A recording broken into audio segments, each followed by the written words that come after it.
All right, let's bring the Senate back to order. Senator from the 51st is here, ready. Senator from the 3rd is ready for another bill.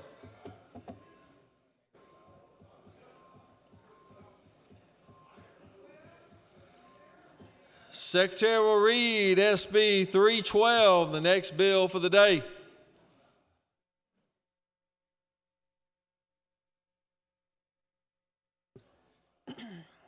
Senate Bill 312 by Senator Liggett III and others. A bill to be entitled an act to amend Chapter 4, Title 49 of the OCGA relating to public assistance as require applicants for food stamps and temporary assistance for needy families and for other purposes.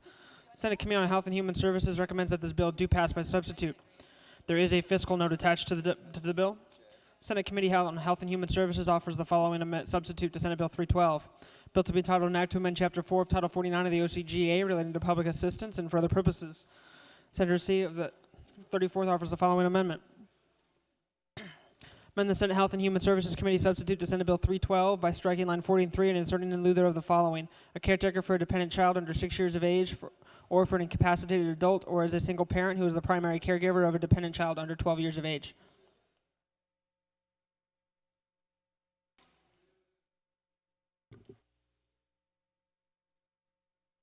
Chair recognizes Senator from the 3rd present the bill.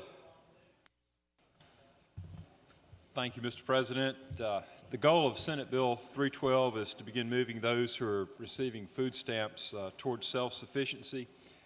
The food stamp program, also known as SNAP, was first created by the Food Stamp Act of 1964, and this provides low income households benefits to help acquire food. Under the federal program, the recipients are required to work, but as a part of that, you could also go to receive training to try to equip you to obtain a better job, to elevate yourself. And its statistics show that if you have a high school diploma, then you earn more than someone who doesn't have a high school diploma. If you have technical training, then you qualify yourself to earn a better job.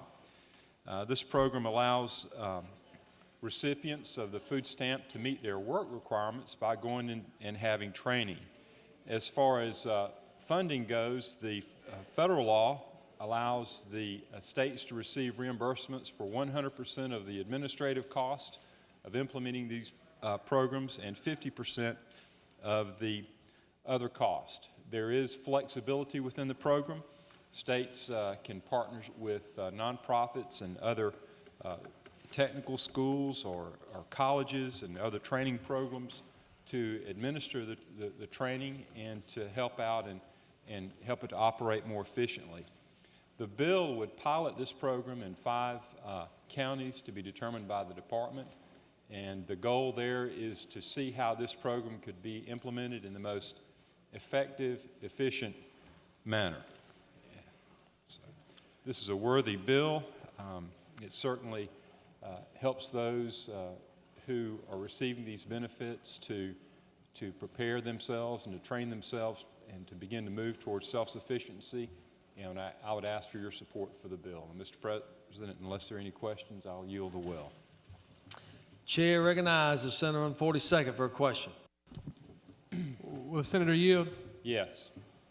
Senator, I was looking at the definition of developmentally disabled that's included in the bill, and my understanding is it true that under basically from lines 21 through 42, that is describing those, among other people, it describes people who are not required to comply? Is that correct? Is correct. All of in the bill, the exemptions, the people who do not have to comply are identified in the bill, and those follow the requirements of the federal law. We've just taken those exemptions that you have to give. They're part of this enacting legislation. So.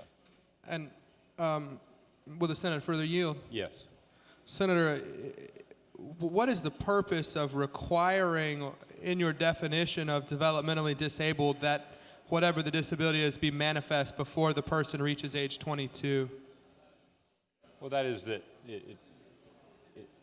it's something that's part of the definitions, but it's something that was there existing, a pre-existing condition. So, But will the Senator further yield? yes. I mean, if there is this type of chronic condition, even if it's epilepsy or something else that manifests after the person reaches age 22, why would we make that distinction? In other words, if somebody is severely developmentally disabled and that doesn't manifest until after they reach age 22, why wouldn't those people also be excluded from the mandates in the bill? Well, I believe that if you have something that manifests itself after that time, there are other exemptions that would catch you. If I could get my... Yes. Thank you, Senator.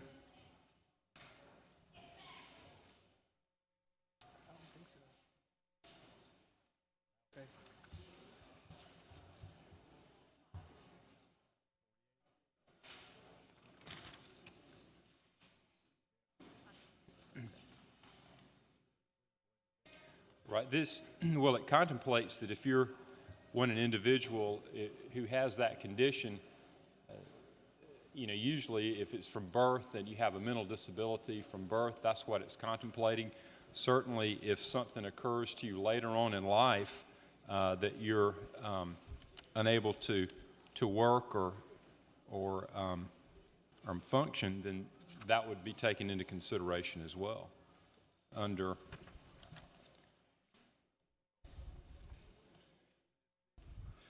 section on line 25.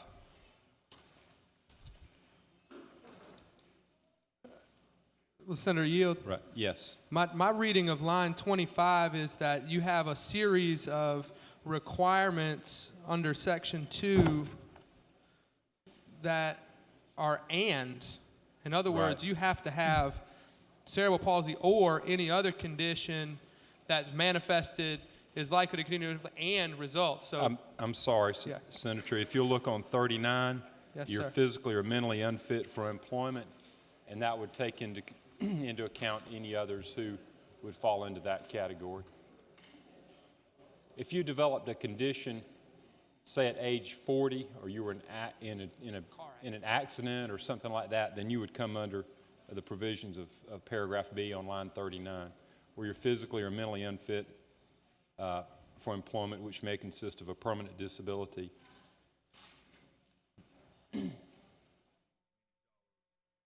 But that's only if you receive SSI. Is that right? Or as evidenced by a statement, or temporary disability as evidenced by a statement from a licensed physician or psychologist. So, and if you're that severely disabled, then you're going to qualify for the SSI. So, Will the Senator yield just one final clarification? yes. So if you qualify for SSI, or Supplemental Security Income, under Title 16 of the Social Security Act, Correct. then none of this applies anyway. Right. And then what then is are there no people who are developmentally disabled within the meaning of this because of a traumatic brain injury or something else who don't qualify for SSI? I guess is the only question I've got. If you are developmentally disabled, then you should be able to qualify for the SSI. I don't know of anything that would prohibit you from attaining that qualification. Thank you. Thank you. Chair recognizes Senator number 6 for a question.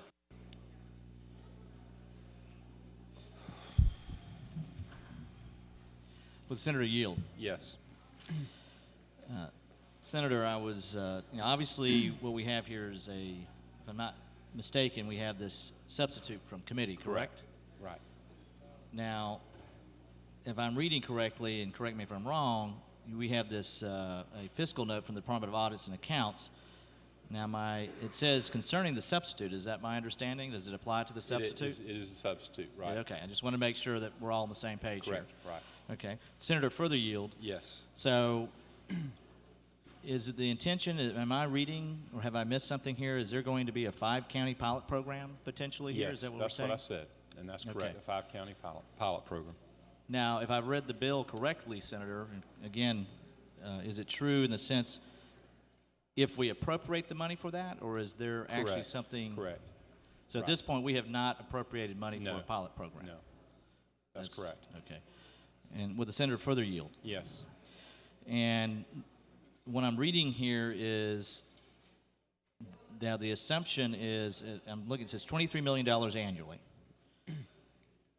But the assumption is we'll be reimbursed by 50% by the federal government. Is that for that pilot That is program? federal law. It's 100% Right. of your administrative cost and then 50% of your other costs for that. Now, that fiscal note does not take into account in the long term the savings that you would receive by, as people, and it notes that in the fiscal note, as people qualify for better employment and are able to come off the food stamp program. There would be, at some point in time, you would expect to see some savings. But, and Senator, for the Yes. year, but at this point, we really have no estimate on potentially No, what that could was be. not taken into account in the fiscal note. Okay. And then Senator, further yield, and again, this is an assumption Yes. that the federal government doesn't change their reimbursement concerning. Well, that is true. Right. I just want to make sure that's clearly correct. understood. And again, if Senator, further yield, the more I Yes. read this, if we do this statewide, let's say we implemented this statewide, the estimate Well- here is $772 million overall. Well, but then again, part of the pilot program is to explore ways to do this in a more cost-effective way, and it says the most beneficial way, which in my mind includes beneficial to the taxpayer with, the ultimate goal of reducing the food stamp rolls recipients. And the state, the state bears some cost in the administration of that program as well. So the Senator, further, so Yes, what I'm reading here is that the assumption again would be that the feds would pay correct. nearly, Well, I think, that 406 is million. current law. I mean, Current law, that's correct. not, Correct. that is the current federal law. Okay, I just want to make sure we all have a clear Correct. understanding potentially what this could mean from a financial Right. standpoint. If the federal law changes, then that certainly could impact the program, and it would certainly have to be revisited again. There's no question about that. Well, I thank the Senator for his time. That's right. Chair recognizes Senator from the 40th. Senator Yield. Yes, Senator, isn't it true with this bill that you're talking about a pilot program, and at the end of the day, what you're trying to do is give people the opportunity to improve themselves? Isn't that what you're trying to do with this that's bill? right. We're in giving them the opportunity, and actually, it as a part of the federal food stamp program, it is required that you work. But as an alternative to that, you can say you can meet that requirement if you will equip yourself, train yourself to get a better job so that you can move off of the food stamp program. Further yield? Yes, I do. So in other words, you're just really trying to broaden the base for people, not only to just take some menial job, but to give them the opportunity to advance themselves. That's right. You're exactly right. Thank you. Thank you. Mr. President, I'll yield the well. There's a couple more questions. Okay. Chair recognizes Senator from 36. I'm sorry, 39. Will the senator yield? Yes, I do. Isn't it true that there are military families in Georgia who receive food stamps? There may be. I don't know. There may be. Yes. But again, if you're employed at least 30 hours a week, then you're exempt from that and from this requirement. And most military families, the breadwinner is employed 30 hours a week, at least 30 hours a week. Okay. Will the senator further yield? Yes. But you, so you, I'm sorry. Can you clarify that for me? You're saying- There is an exemption in the bill which provides that if you're employed 30 hours a week, then you do not have to go to participate in the training program. Because again, that is the requirement in the federal law that if you're receiving food stamps, you have to register yourself and be eligible for employment or work, or if not, you can go and be trained and improve your education, right? Will the senator further yield? Yes. If there is a deployed military person, that is, there's a family, the head of the household male or female, is deployed in one of the theaters of war that we are engaged in presently, and the spouse back at home here in Georgia makes application for that benefit, food stamps, and that family member who is here in Georgia is not working 30 hours a week, would they be under the purview of this legislation? If they don't meet some of the other exemptions, then they would. Okay, so if the senator were further yield, you could have a mother who is at home, the spouse of a deployed military person overseas who makes application, and she would be required to be under the purview of this legislation. Is that what you're saying? If she's a caretaker for a dependent child under 6 or of an incapacitated adult, she would not. If she meets any of the other exemptions within this, she would not. If she does not meet the exemptions, then she is under the purview of the program. So that spouse, if the senator were further yield, that spouse of a military person deployed to protect this country abroad, that spouse who has to be concerned about whether or not her husband or his wife is going to come back alive, is going to have to be concerned about doing the things in this bill. Don't you think they have enough to worry about than to worry about whether they fall under the purview of SB 312, sir? Well, I really don't know how many are receiving benefits, but again, you're assuming that asking someone to improve themselves or to receive additional training is a bad thing. And it's not a bad thing. It's a good thing, and there's a lot of dignity in that. And so I disagree with your assertion. Thank you, sir. Chair recognizes Senator 36. Thank you. Does the senator yield? Yes, I do. Regarding the bill, and you've spent a lot of time talking, isn't it true, about all the people that this doesn't apply to? That it what? That I said you responded at length about all the people who this does not apply to, all the exceptions. You've got about 20 lines or 30 lines in the bill of who's accepted. Right. Again, Senator, this is matching federal law, and I was asked about the exemptions, and so that's why I went on about the exemptions. And if you could you enlighten us about the federal law? I mean, it's not quite fitting with my understanding, but I may be misunderstanding you. If you're not if you're between the ages of if you're under 16 or over 59, then you don't have to do this. If you have a mental disability, as we've noted in here, and we modified that language in the committee to take into some consideration some other concerns that people had. If you're taking care of a child who's under 6 or an incapacitated adult, if you're employed at least 30 hours a week, or you're receiving unemployment insurance, going through the list, then you don't have to participate in the program. But didn't I understand you to say that this is federal required? These are taking the exemptions that you have to give to people under the federal program, under the law. Under what federal program?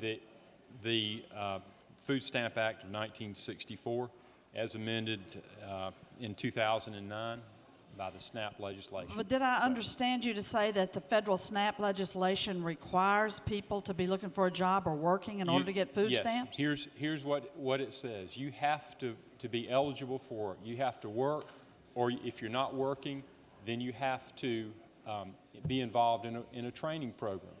But in 2009, the state of Georgia received a waiver from that, so that you don't have to be a part of the training program. All you have to do is register to work, and if a job is offered to you, you would have to work. I mean, that is a requirement for the SNAP program. But isn't it true you just said that the state of Georgia applied for a waiver from that Correct. federal? That's And correct. so has anybody at the state agency that's in charge of overseeing this program and these recipients asked you to override that waiver that they got from the federal government? Well, That's no, what this but- bill would do, isn't it? Well, that's right, and that's a good thing. You're assuming that asking someone to improve themselves, to equip themselves with the abilities to be self-sustaining is a bad thing. And frankly, I just disagree with that assertion and that assumption. Well, if the senator will further yield, isn't it true? I'm not assuming that, but in fact, I'm assuming that we have cooked up a bill here that would cost $722 million by our own auditor's fiscal note if we were to do it across the state. And so isn't it true you have to decide, should we bring back our furloughed teachers or should we spend $722 million on food stamp recipients taking professional development? Isn't that really what I'm concerned about?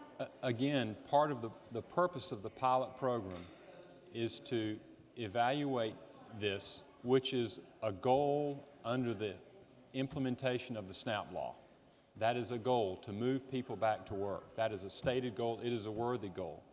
To see if there's a much more efficient way to do that, to see the results, and hopefully at some point in time, as you prepare people and you train them and you give them the skills to be able to obtain higher paying jobs, then they move off the food stamp program and they save the state and the taxpayers money. And they better their lives as well because they're able to obtain good jobs. But isn't it true that the money is federal money that's been put in place? And isn't it true that we are suffering the highest unemployment for the longest number of weeks of any state in the country, and that those unemployed people would naturally apply for this food stamp program to But be a bridge over troubled again, waters? Senator, they're not required to be subject to this. Who's not required? If you're not required to have unemployment benefits, then you do not have to participate in the program. That is an exemption on line 47. So, Could you just Mr. repeat that if you're not required to? You're exempt from the program if you're receiving unemployment benefits.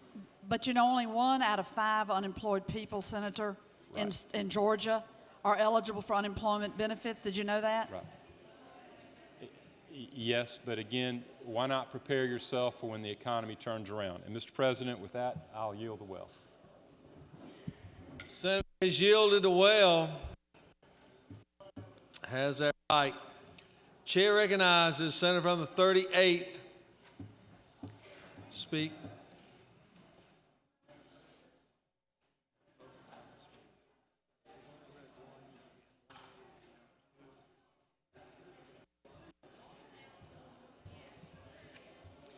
Mr. President, colleagues, this bill, where I do believe that the author really means well, I feel has many detrimental effects on our food stamp population.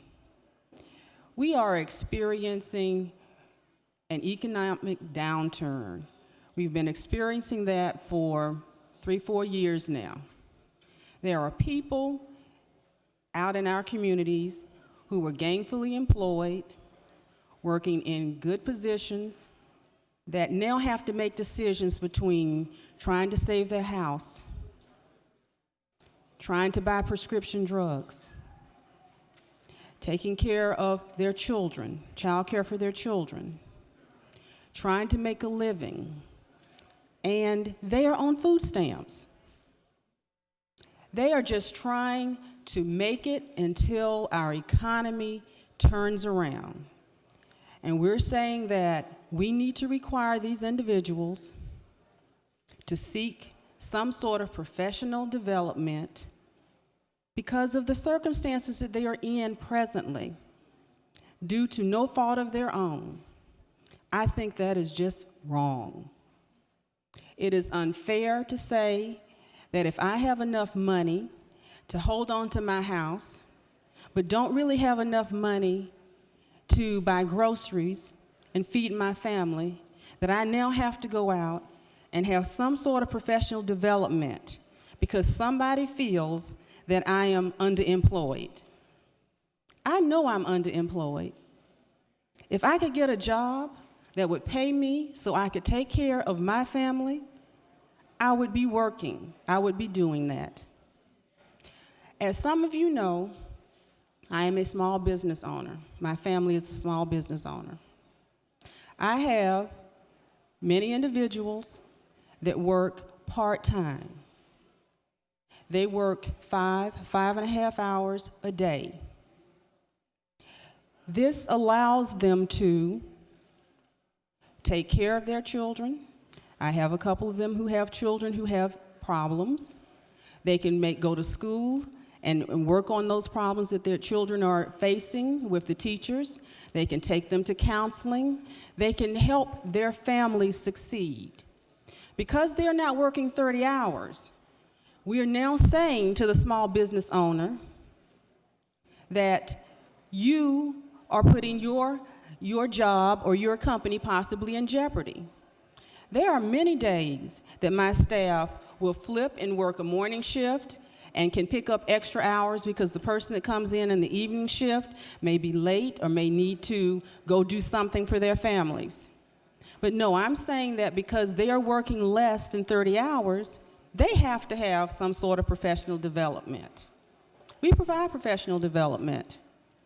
We spend several days every year providing professional development, mentoring them, and doing all the things that the senator from the 3rd feels it needs to occur. Many small businesses do that. It really grieves me that in these times we are putting additional burdens on individuals who, by and large, are doing the absolute best they can do, and they need the help that they've paid taxes into our economy for years when they were gainfully employed. They need our help to get them over this rough period. And we're now saying, yeah, you can get our help, but you've got to go do X, Y, and Z. Senators, if you were down on your time, on hard times, if you were experiencing some rough economic times, or you working the best you can to keep your family and a roof over their heads, I don't think you would like a group of 56 of us telling you that you need to go get professional development. We are saying here, and I'm sure the senator already mentioned, that out of 1,334,608 food stamp recipients, 37% have high school diplomas. We've got lots of people out there who now have college degrees, technical degrees, masters, and so forth, lawyers, doctors, who are having difficult times. They are quite capable of working if there was work out there for them to do. This is an insult to all Georgians who have worked so terribly hard to do better for themselves. Like I said, I do applaud what the senator from the 3rd is doing. However, I think it is short-sighted, and I think we need to take a very close look at what we are asking Georgians who've worked very hard all their lives to do. If there are no questions, Mr. President, I yield the well. There are some questions. Senator from the 41st is recognized for a question. Yes, Senator. Senator, I was going to ask the previous speaker and author of these questions, one of these questions, but he left the well. Is it not true that while making the presentation of the bill, it said it may lead to an additional savings, but yet the fiscal note states that that it should be noted that there maybe are additional costs that have not been included, including expanding the state's capacity to provide GED, technical education, adult literacy, and other professional development classes to any increased number of adults enrolled in such classes has not been calculated in the fiscal note? Yes, Senator, the fiscal note originally, I believe, started off with talking about more than just food stamps. It was brought to the committee that this bill was dealing with TANF and food stamps, and presently most of the things that the author was asking for is already covered if the recipients are TANF recipients. So no, this would incur, as the fiscal note shows, for this 5-county pilot program, additional monies. Senator, further yield. Yes, sir. Yes, Senator, I'll yield. Is it not further true that expectations from many people in the field of economics feel that we will have a deficit in our education, our austerity cuts, and other budget constraints for many years to come? Senator, we continue to have to cut our budget for public education, and we're still asking the other departments to cut their budgets by 2%. We're looking at requiring things of all state workers that that would possibly harm them or cause some concerns in that area. And yes, we're asking to pick up a pilot program in this particular bill and spending money that could be used for more for programs that would help our public education system and help the citizens of Georgia. Well, is it not further true, Senator, that language in here that says it may not be implemented until funding, that we would actually be spending a considerable amount of time today, crossover day in the state Senate, working on a bill that will not go in place anytime soon for years in all probability, while we are not dealing with things like stronger ethics policy, any bills that are really into creating jobs and spurring our economy, or things that will improve many things, such as transportation or other things. We're dealing with a bill and spending hours on it that will not be implemented for many years to come, if at all. Is that not true? Senator, you are correct. This bill does have language in there that says once funding becomes available, and as we know, we are continuing to decrease our budget in many areas of the state, so we are wasting the time of the Senate on a bill that will not be funded in the near future.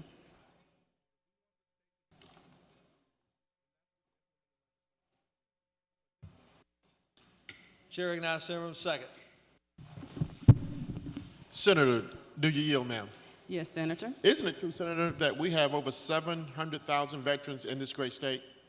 Yes, Senator. Isn't it also true that, Senator, that many of them sleep on the bridges, sleep in subways, sleep on bench chairs? Yes, there are many homeless veterans in our state. So, Senator, if this bill, Senate Bill 312, should pass, does this mean that these veterans who risk their lives for our country, these heroes, will be denied food stamps? Senator, if they do not get professional development, then yes, they will be denied food stamps. Does the Senator further yield? Yes, Senator. In your opinion, Senator, is this the way we should be treating the veterans of this great country? Senator, there are many people in this chamber. There are people who have fought, veterans who fought for our country, who are securing our country. And yes, in my opinion, this is not a way to treat the veterans of our country or our state. Does the Senator further yield? Yes, Senator. Isn't it not true, Senator, that we have a migrant workers in this great state? Senator, you know of what you speak. Does the Senator further yield? Senator, yes, I do. Senator. Is it fair to those families that workers, that their parents work seasonal jobs, that they should be denied access to food or a good quality of life? Senator, you're correct. They should not be denied food or a good quality of life just because they're seasonal workers. And the Senator should yield for a final question. Yes, Senator. Is there any way that this body can fix Senate Bill 312 in your professional opinion? To aid to help migrant workers, to help seasonal workers, and to help veterans of this great state? Thank you. Senator, we could put an amendment on to do that. However, I think the bill has other concerns that go along with the migrant workers as well as veterans. But as I said, it hurts small businesses. It hurts many different areas of our state, and I just, at this time, don't see that it would be beneficial to our state to pass a law of this sort. So I do ask all of my colleagues if you would take a close look at this and oppose this piece of legislation. Chair recognizes Senator from the 22nd.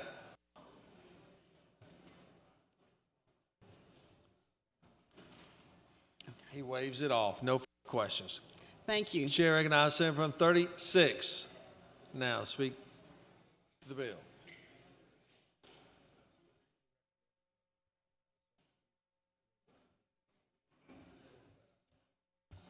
Thank you, Mr. President. Colleagues, this bill, Senate Bill 312, which I'm rising to speak against, was a contentious bill in committee and had to be tweaked and revisited.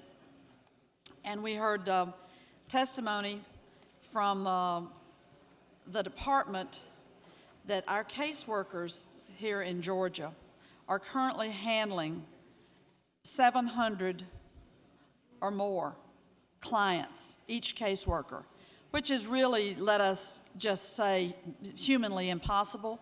We used to have a caseload of 300 cases, and that was burdensome. And it becomes almost farcical when you are even presuming that a state employee with 700 clients can adequately monitor and move those clients appropriately through the system of services and oversight.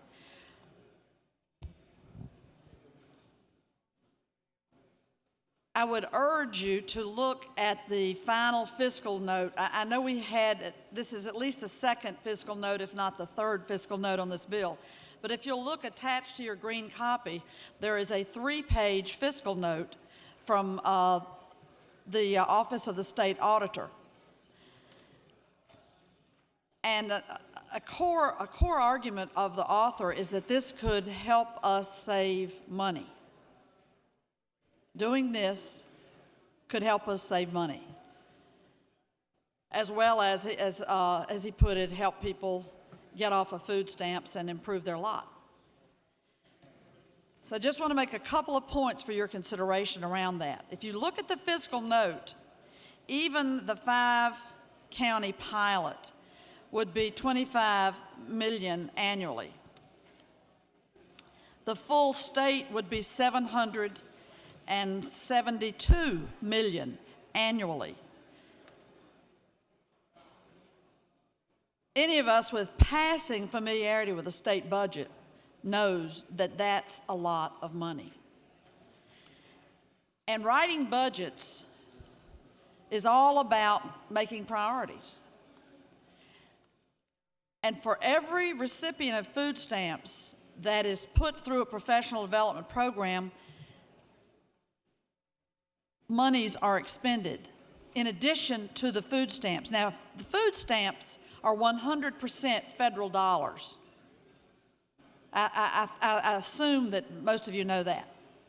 So we'd be saving nothing in the state budget when someone moves off of food stamps. 50% of the administrative costs for a food stamp program, or SNAP as it's called, nutritional program, are paid for by federal dollars. What you would do with this bill, what the way this bill is designed and structured, you would, if you look on page 2 of the fiscal note, it points it out very clearly. Information was not readily available to accurately estimate how many of these adults would eventually become enrolled in professional development classes and consequently necessitate additional state expenditures to accomplish provision of such services to enrollees. That, folks, is an uptick in the expenditures for a family that's eligible for food stamps. And it goes on to say that additional expenditures would be providing child care services to children of parents who are enrolled in these activities, transportation at $2 million, Department of Community Health's increased costs associated with determining and monitoring participants' eligibility. So the content, the very content of the fiscal note highlights expenditure after expenditure that would be necessitated to implement the provisions in this bill.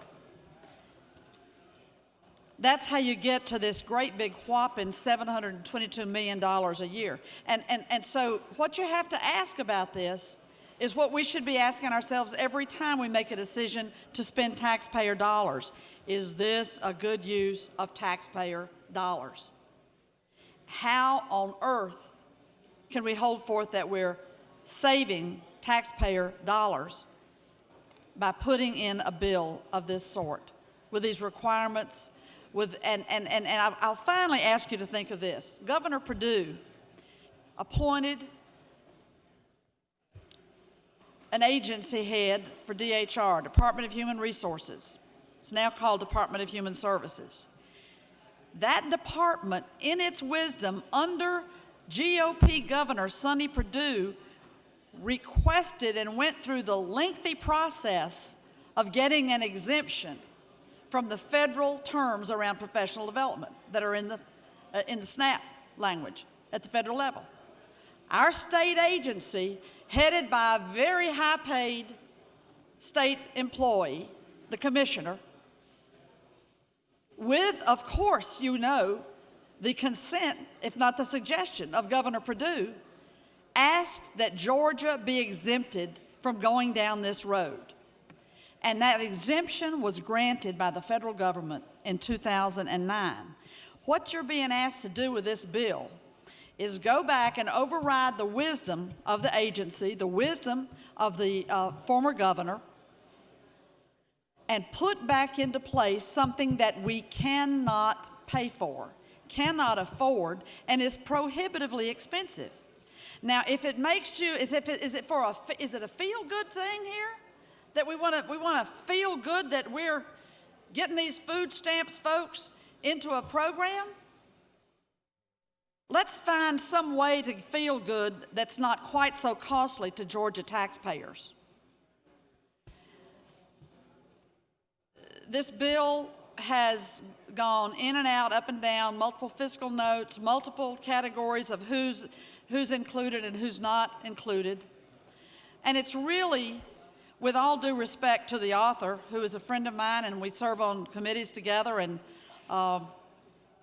as he is in his first term and making many friends across this chamber, with all due respect to the author, it's really not ready for prime time. And I frankly can't imagine anybody who's currently governing the state of Georgia signing this bill into law. That would be difficult to imagine. But, and that's why I come back to the fact that if it's a feel-good thing, maybe think twice about how good it would feel to be spending $722 million a year on this bill, which our own auditor has said it would cost if implemented across the state. Mr. President, I will yield for any questions. If there are none, I will yield the well. Senator yields the well. Thank you. Chair recognizes Senator 39. Speak to the bill.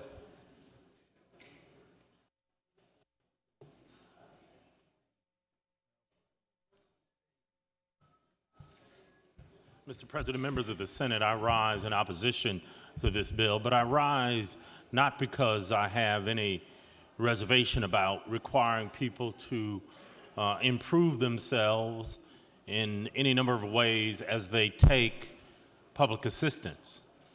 But we don't need to do anything that's counterproductive. One of the things that we need to do is make sure that they have the resources to take advantage of their attempts to better themselves and make themselves more proficient at becoming independent citizens. That is to say, people need transportation to school. People need access to transportation and other things which allow them to avail themselves of these resources. It's one thing to require someone take a GED course, but how do they get from home to the location that provides that GED class. Those are the kinds of things that are absent in this legislation, and we need to be mindful of that. I can't support this legislation based on that. And beyond that, there's the question of the military families. I know a lot of people don't believe, but the reality is that there are military families that receive food stamps. There are thousands of military families, many of them here in Georgia. And I don't think that the spouse of a deployed military person, a person deployed abroad, a person who is deployed in order to protect our freedoms here at home, I don't think the family of that military person ought to be concerned with Senate Bill 312. They've got enough things to worry about than to worry about Senate Bill 312 and complying with it. You know, I know the senator from the 3rd said, well, if it applies to them, it applies to them, and they need to be bettered by this. Well, let me tell you something. That family is bettering us by virtue of their family member putting their life in harm's way. I see an amendment that is going to come forward. If that amendment passes, that would be a good thing. But I will still vote against the underlying bill because of its unintended consequences. Mr. President, I yield the well unless there are questions. There are no questions, Senator. Chair recognizes Senator on the 55th. Speak to the bill.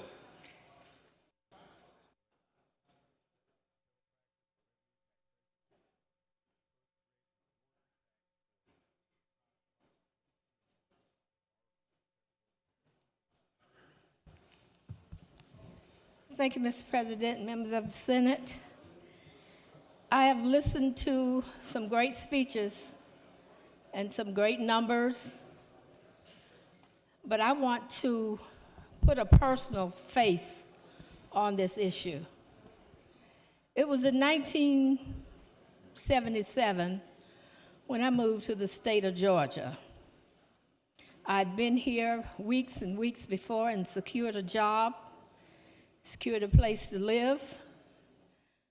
But when I finally moved, all of that was gone.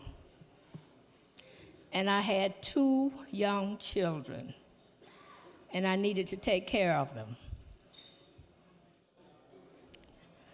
I had to go to welfare, food stamps, and anything else that was available to me. And if I had walked in an office, filled out the application, knew I qualified for everything that was available, and been told that I had to go and take professional development, I would have been totally devastated by that. I needed money for food.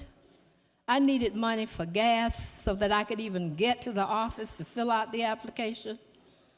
I needed money for the bare necessities of life because all of what I thought that I had put together fell through. It was not available to me anymore. It's a great program to go through professional development. I was already a college graduate. As a matter of fact, I wanted to go to college as well, but a lot of my college credits could not be transferred from Florida to Georgia. And so I had to start over in some areas. To say that this is good, it may be good for some, but for people that need services immediately, it's devastating to them. And when I look at the fiscal note and see how much money it's going to cost the state, what are we thinking about? We're not thinking with common sense. As I've heard before, if common sense was common, we'd all have some. But apparently it's not common. I came from a family that taught self-sufficiency. My parents were in business all of my life. And so we never really needed to get help from anyone else. We didn't have all of what we wanted, but we certainly had all of what we needed. And so I think that this bill needs to go back and have some more work done to it. Some other things need to be considered about people's lives. It's not as cut and dry as all that. And it's costing the state too much money.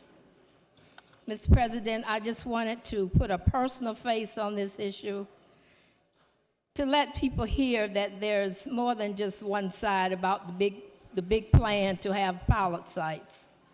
And I don't know what counties have been selected, and I don't know why 5 counties would be selected. Why not 1? But I just wanted to have my say today, and I appreciate you all listening to me, and I yield the well.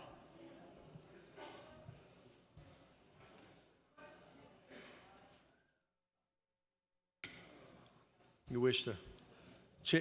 Chair recognizes Senator from 35th for a question. Thank you, Mr. President. Senator, will you yield? I yield. Isn't it true that during this economic conditions that we're in now, that many people have lost their jobs or been laid off due to no fault of their own? People, I agree with you wholeheartedly. People have lost their jobs. Some of them are college graduates. They had great jobs, but they find themselves in a position now where they maybe need some of these same services. And isn't it true, will you further yield, please? I yield. Isn't it true that also many people who have been laid off may have worked 20 years and they are not of the age to retire, but their job went out of business or moved to another country? Senator is very, very passionate about this issue, and I concur. Well, thank you very much for bringing your personal story to us. Thank you. Thank you. Chair recognizes Senator from 44th. Does the senator yield? I yield. Senator, I was just so moved by your personal testimony. And as I gave out toys this Christmas to children of veterans, many of those persons did not have a job, and their husbands were deployed, and they really needed some help. They really needed a job, wanted to work. But isn't it true that most of the people who are getting this assistance really don't have that extra time to try to get these development courses? You're absolutely right. As I stated, I wouldn't have had the money for gas for my car to go to where I needed to go to get this professional development. And you just reminded me when you mentioned Toys for Tots. I forgot I went there too. Thank you very much, Senator. Thank you. Secretary will read late arriving amendments.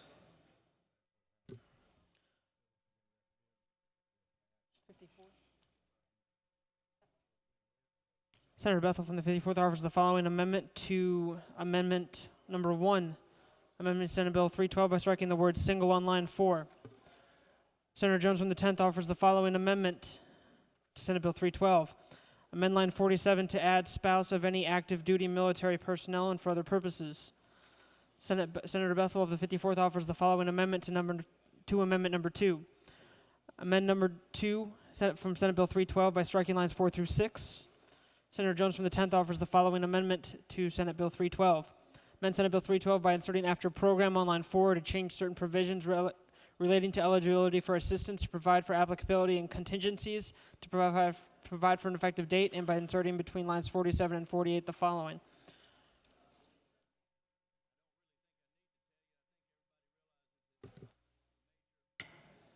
Okay, Chair recognizes Senator from the 10th speak to his amendment. I'm sorry. Yeah.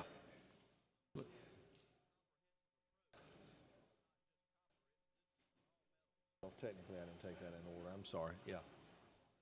Senator, hold on. Let me get the others first. My apologies. I thought yours was the first one. Go with one. Senator from the 34th is recognized to speak to her amendment.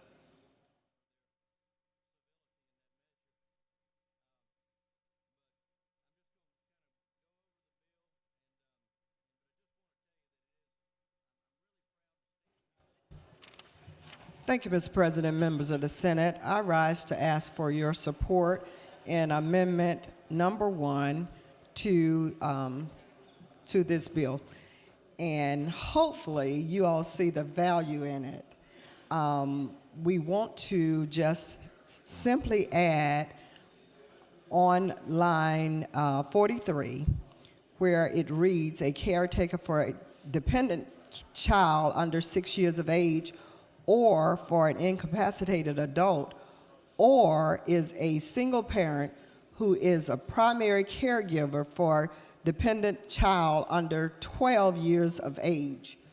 Now, as a mother, we know that kids under 12 needs constant care. Being parents, we have to provide that care, and we want to make sure that we cover everything. So what I am suggesting is that we include this language so that we can make sure that we are available to take care of everybody as working parents, single parents, caregivers. We are trying to, if we leave that segment out or leave it out, then we are doing a disservice to the underlying bill, and that's to try to get people in a better state. So I am asking your support for Amendment Number 1. Thank you, Mr. President. If there are no questions, I will yield the well.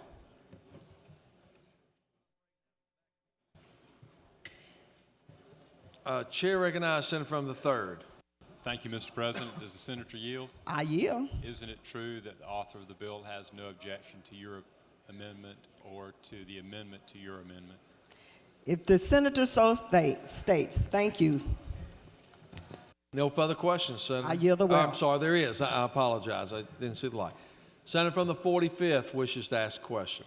Yes. Will the senator yield? Yes. Senator, is it not true that there's another amendment that strikes out the word single because you could be a married parent? Do you not agree with Amendment 1A?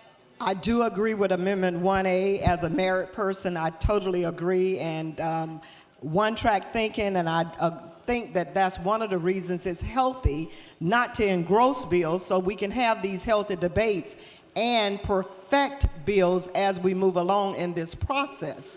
So thank you so much for catching that. I appreciate Amendment 1A, and yes, Senator, I do agree with that. I yield the well. Senator from the 54th, you wish to speak? Okay.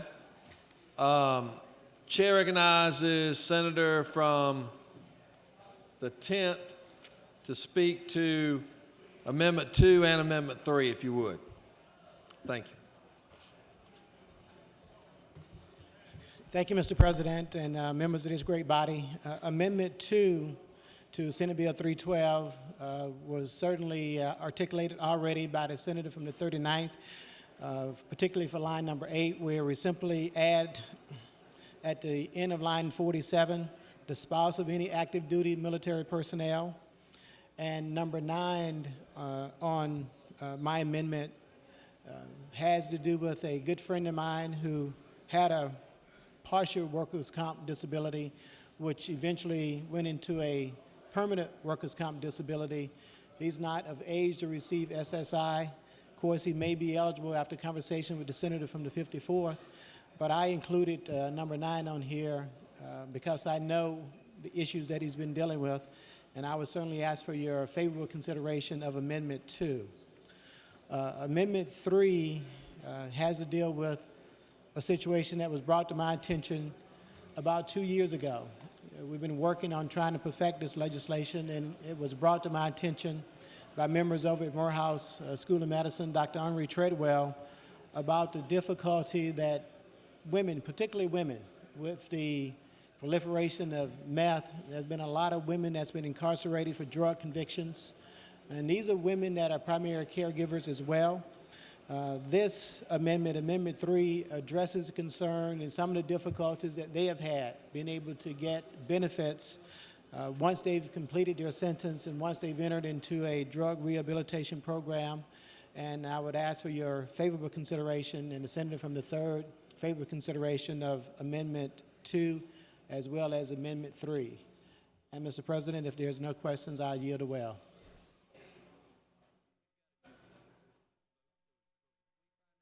Chair, you do have a question. Chair recognizes Senator from the 45th. Will the senator yield? Yes, I will. Senator, on your amendment on amendment number 2, to me it seems like neither one of these are applicable, because one of them is talking about the spouse of a military personnel. So they're actively employed, they're working more than 30 hours a week, and when you calculate SNAP benefits, you're not excluded as a wife and a husband. It's the household family income.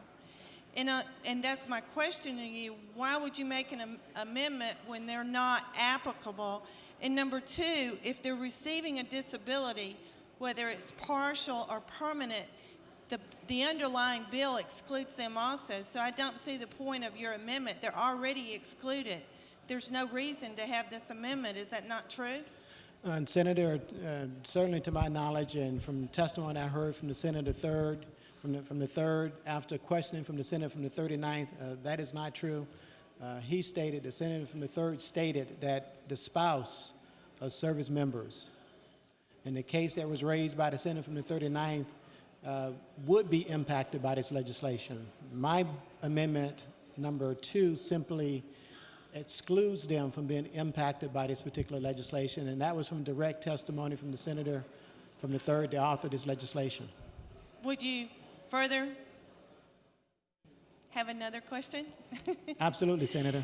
Would you not agree, when you're calculating SNAP benefits, you go in and you apply, and if you're a family, you're applying with the husband and the wife and the children. And if you're military, you're going to be working more than 30 hours a week in the military. So you're already excluded. They don't differentiate if you're a husband or a wife. They don't take applications just from one side of the family. It's a family application. So to me, it's not applicable. I just don't understand the process that you're trying to get to. Senator, let me kind of explain it this way to you. There are a lot of service members, particularly in the Columbus area, spouses of service members that are not deployed. They're at home. And these service members and the spouses of these service members could be E1s up through the higher, the commission ranks. Certainly at the lower ranks, particularly if there's children involved, they qualify for SNAP benefits. This legislation only pertains to the spouse, and there are a lot of situations, particularly with young married people, where one of the spousal members may not want to involve the active duty personnel, particularly if they're deployed overseas. They have to make decisions on their own. And we all know that the divorce rate is higher in the military than it is in the general population. And there are a lot of situations, Senator, where service members, spouses of service members that are stateside that fall through this safety net that we have, and my amendment simply addresses that and affords that opportunity for those that may have fallen through the safety net.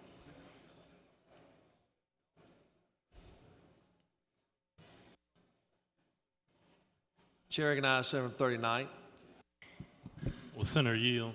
I do. Are you saying that the spouse of a military person deployed across abroad would have to make that application as an individual or representing the family, and the status of the spouse deployed abroad would not be taken into account? Absolutely, Senator, and thank you for that question, because if they made application as a family, it would require some type of power of attorney, have to jump through a whole lot of legal hoops, if you will. There are a lot of young service members young families, newly enlisted, that are receiving these benefits already. And I'm afraid that Senate Bill 312, as is written, could have an adverse impact on those already receiving those benefits.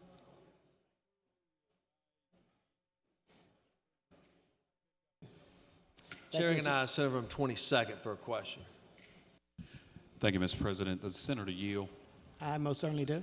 Senator, is it not true that what your amendment attempts to do is simply provide for an additional safety net for those individuals whose spouses would otherwise be deployed? That is absolutely correct, Senator. Does the Senator further yield? I do. Is it also not true that the Fort Gordon Signal Center is the military's primary installation for signal support personnel? That is correct.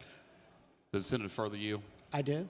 Is it also not true that, as you've noted concerning Fort Benning and Columbus, that those individuals who, again, are spouses of active duty military personnel oftentimes find themselves in a situation where they need immediate support and assistance beyond what the military provides? Senator, you are so correct. That is absolutely true, and I've experienced that firsthand living in Columbus. And is it also not true that this amendment simply provides that safety net whereby they can get assistance? That's correct, Senator. Thank you. And thank you. Thank you. I yield well. Chair recognizes Senator from the 54th. Speak to the amendment.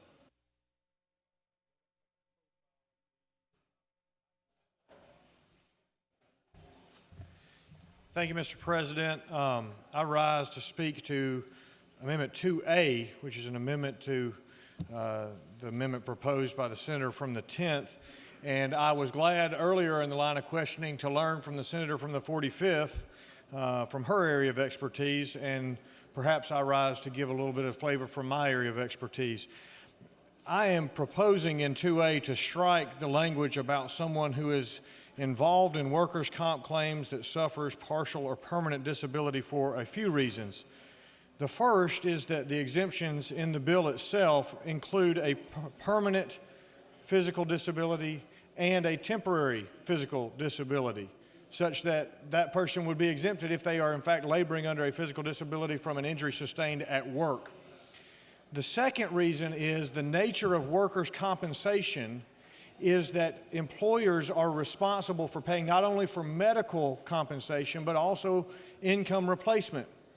That can be done in any number of ways, whether somebody has a temporary partial disability, a permanent partial disability, a catastrophic injury, but the employers pay income replacement, such that if we also then allow that to be not included in the decision about whether somebody can derive a food stamp benefit, we are essentially allowing that person two bites at the apple, or double dipping, if you will. That does not make sense from an economic standpoint. It is covered if someone is in fact disabled from work, that they don't have to participate, so that if somebody is not disabled but drawing workers' comp benefits, it seems to me that we should not be considering them any different than the public at large, other than they are being compensated for the money or income that they are out and for their medical bills. And that is why I brought Amendment 2A. Whether you want to address the issue for medical or military personnel deployed is another issue, but it certainly is inappropriate to include workers' comp in this structure. That is a scheme that stands alone in Georgia. Mr. President, if there are no questions, I would yield the well. No questions, Senator. Thank you.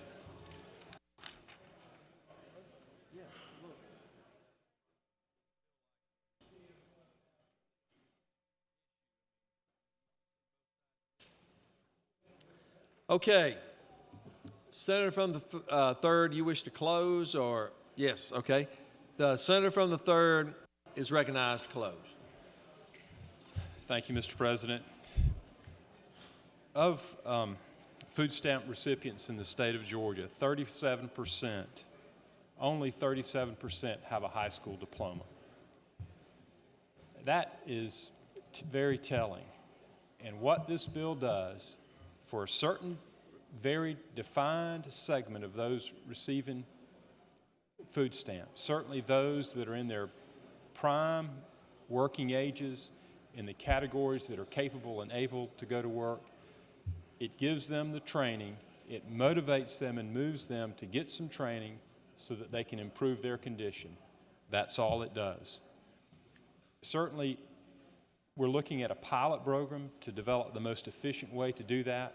Yes, there is a fiscal note, and I've heard the number, the $700 million number, but that's the total cost. That doesn't include, that assumes you did it statewide without the federal dollars that are available under the program, which would cut that in half. But then again, that doesn't take into account the savings that the state would receive by moving people off of the food stamp program because of their become self-sufficiency.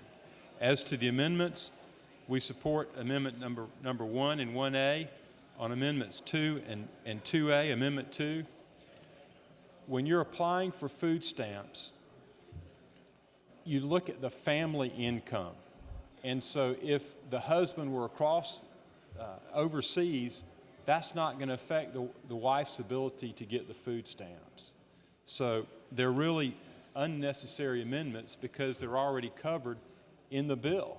Because if you're working at least 30 hours a week, you qualify. And if the person, the earner of the income who is overseas is working, he's working in the military, he's working more than 30 hours a week, and it's his income that would qualify for his family. So the issue is addressed. If you're on workers' compensation benefits, the doctor says you can't work, that's covered in the bill, because if a physician gives a statement that says you can't work, then you don't have to participate in the program. So we would ask your support for the bill, support for amendments 1 and 1A, but we would ask that you vote against amendments 2 and obviously 2A.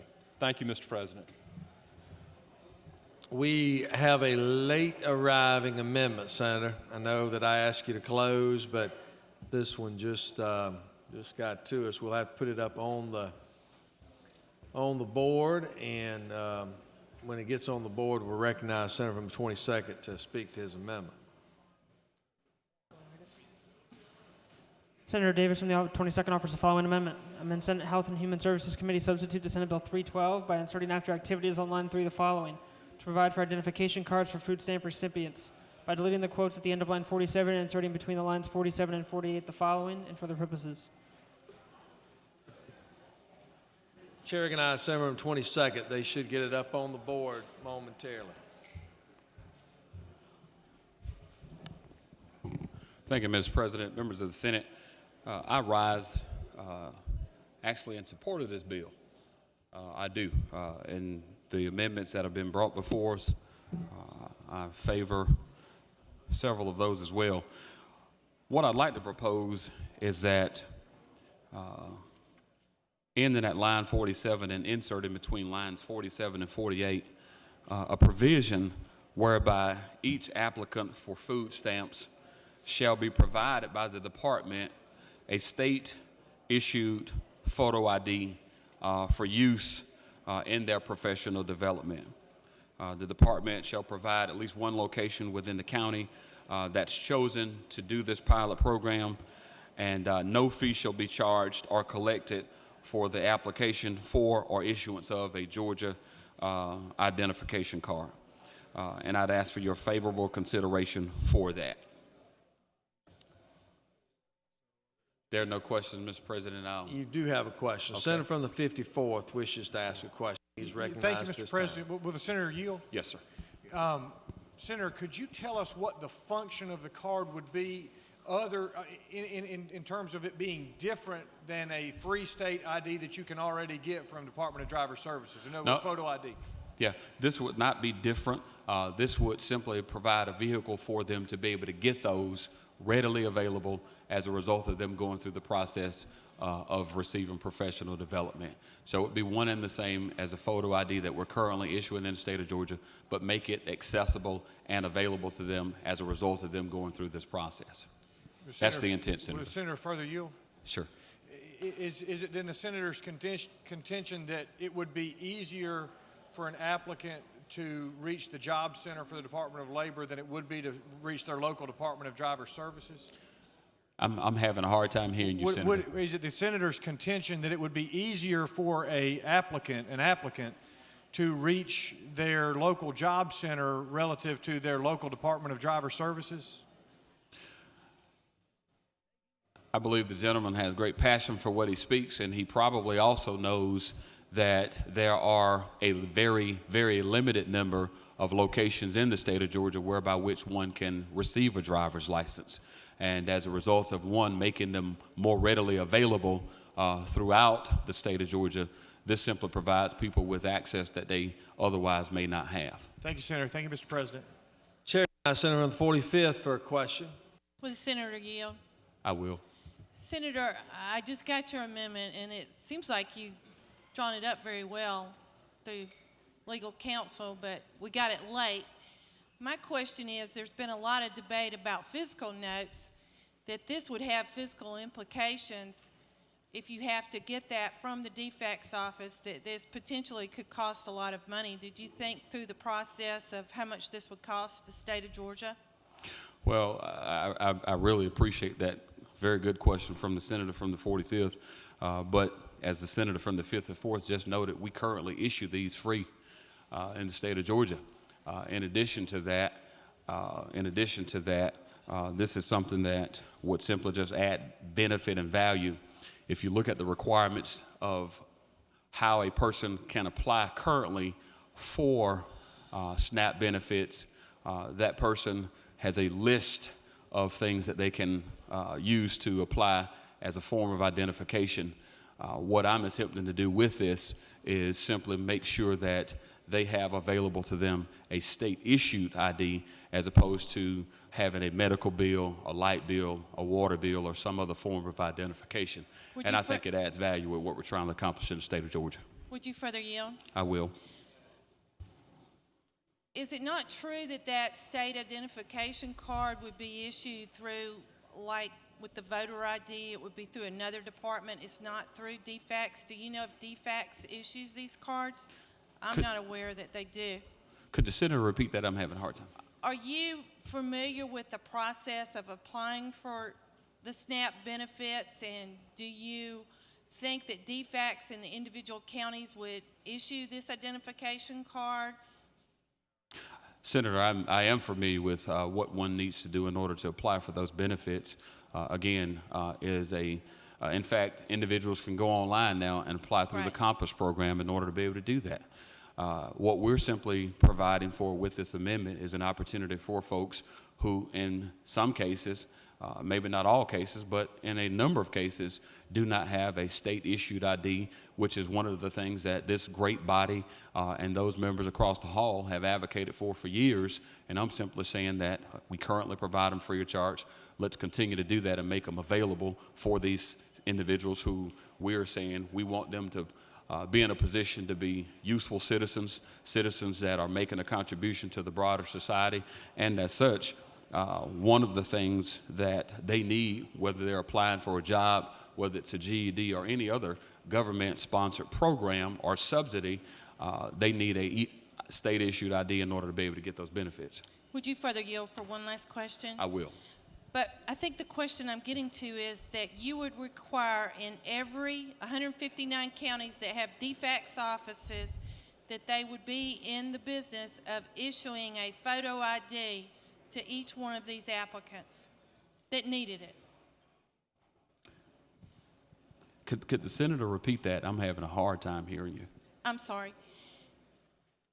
Would you not agree that what the implication of this amendment is that each individual county, 159 counties in Georgia that have DFACS offices, if the person did not have an ID and requested an ID, that DFACS office would have to issue a photo ID, which involves a camera and the process of giving them an ID. Is that not true? Again, Senator, as I understand it, and I believe it's currently noted, the DFACS agency is already in each of the counties. We already, in the state of Georgia, provide those resources whereby which individuals can, in fact, receive a state-issued ID. There is no additional cost as a result of simply saying, as those individuals go through this process where these benefits are concerned, that we also provide them with a state-issued ID. Mr. President, if there are no other questions, I'll yield the well at this time. You do have other questions. Chair recognizes Senator from 36. Thank you. Does the gentleman yield? I yield. Does the senator yield? Isn't it true that if there's a concern about your amendment adding a cost to the bill, that the entire bill's language says that it won't be implemented until there's funding available? So you would come under that same broad tent with this amendment language? I respect the senator from the 36 point, and you're right. The bill so duly notes that none of this will happen, to include the pilot program itself, unless there are funds available. One of the things that this amendment does not do is mandate any additional cost on taxpayers in the great state of Georgia. If those funds are not available, we will not, in fact, move forward with this pilot program. In the event that funds are available, we've already so duly noted, the senator from the 54th has noted it as well, that we currently provide these benefits in the state of Georgia. And as such, one of the things that when you go on a job interview or any of these things from a professional perspective, you need a form of ID. And this is one way of being able to provide that. It certainly adds no significant costs at all, if any, to these agencies that are already providing these benefits, and adds value to the individual in question who's currently or applying for state benefits to use to help their families. And so I'd ask for your favorable consideration. Would the senator yield for one further question? I will. And that goes to the question of voter registration when applying for benefits. And you may not know the answer to this question. I certainly understand that because you're addressing the voter ID. But we're also supposed to be providing people a means to register as a voting citizen of Georgia when they apply for public benefits as well. And I'm assuming that's a federal benefit, the food stamps, that is supposed to occur as well, that the offering of that opportunity to applicants? I don't know that answer, Senator. Voter ID was certainly not my genesis for introducing this good amendment, but rather understanding how important it is for these individuals who are being called into question with this measure to have a form of legal identification that transcends a medical bill, a water bill, or anything else, which if you look at the requirements, federal requirements, and certainly the state requirements that have been handed over to the state of Georgia, this state ID would satisfy not only that requirement, but the global requirement in the state of Georgia when folks are going and applying for jobs, interviewing and those things, and they'll have a real ID, something that they could, in fact, have value with. Thank you, Mr. Senator. President, I'll yield the will at this time. Thank you. Has yielded the well. Senator has yielded the well. Senator from the 3rd, you wish to comment? Okay, self-explanatory. All right, this is the posture by which we're in. We have several amendments to take up.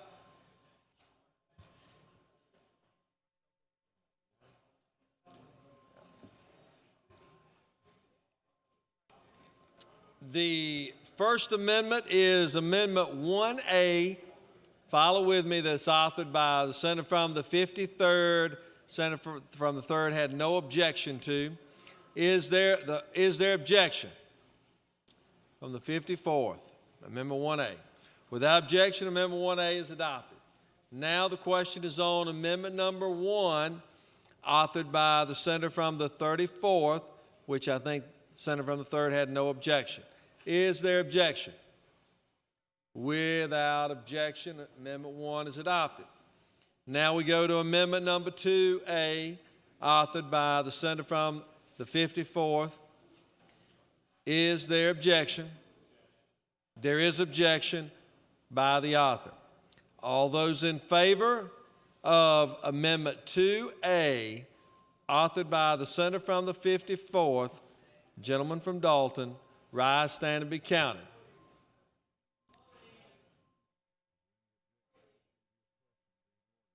Two A.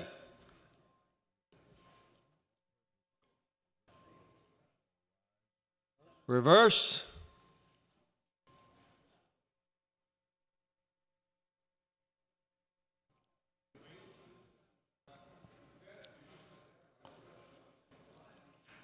On Amendment 2A, authored by the gentleman from Dalton, the yeas are 8 and the nays are 31, and Amendment 2A is lost.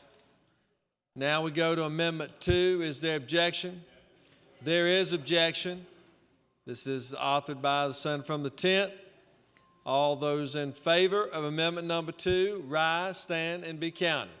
Amendment number 2. Authored from the gentleman from Henry County.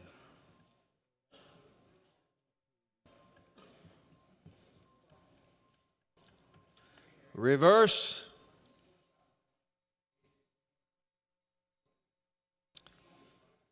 On Amendment number 2, the yeas are 18 and the nays are 31. Amendment number 2 has been lost. Now we go to Amendment number 3, again authored by the senator from the 10th. Is there objection? There is objection. All those in favor of Amendment number 3, rise, stand, and be counted.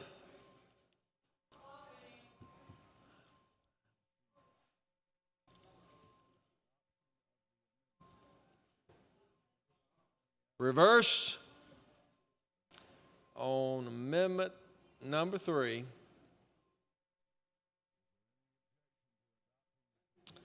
the yeas are 13 and the nays are 32, and Amendment number 3 has been lost. Now the question is on Amendment number 4, authored by the senator from the 22nd. Is there objection? There is objection. All of those in favor of Amendment 4, authored from the gentleman from Augusta, rise, stand, and be counted. Number 4, if you're in favor of the amendment. Reverse.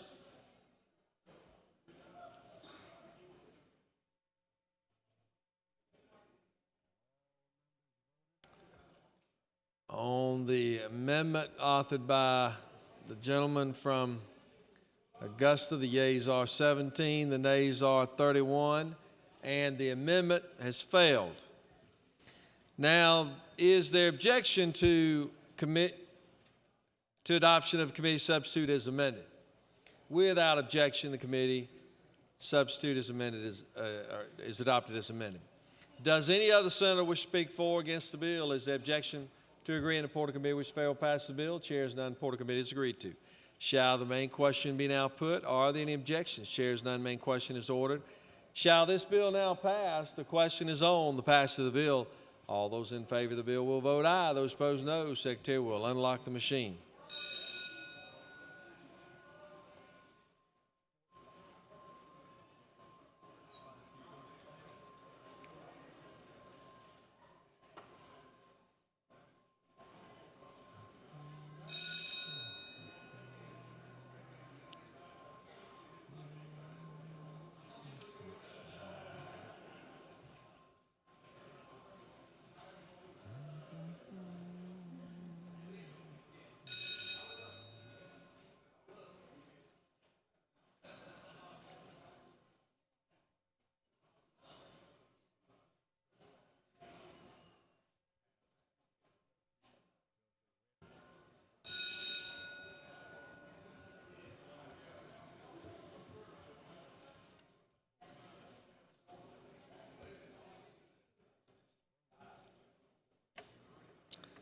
On the passage of the bill, the yeas are 40, the nays are 14, and this bill, AMC records constitutional majority, is therefore passed.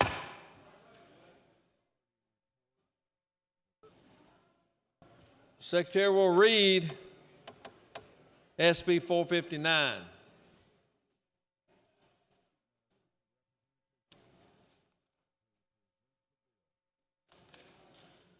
Senate Bill 459 by Senator Schaefer, the 48th, and others. Bill to be entitled an act to amend Article 1 of Chapter 3 of Title 46 of the OCGA relating to the generation and distribution of electricity generally and for other purposes. Senate Committee on Regulated Industries and Utilities recommends that this bill do pass. Senator Staten of the 18th offers the following amendment. Amend Senate Bill 459 by deleting may on line 4 and inserting lieu thereof shall not, by deleting the colon at the end of line 12 and deleting lines 13 through 15 and for other purposes.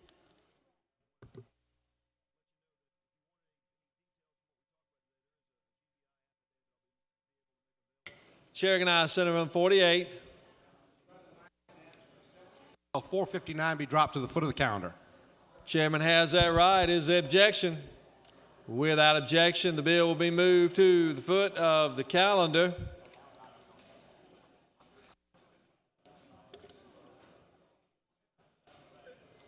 Secretary, we've got some House bills. Let's go ahead and assign if you'll read.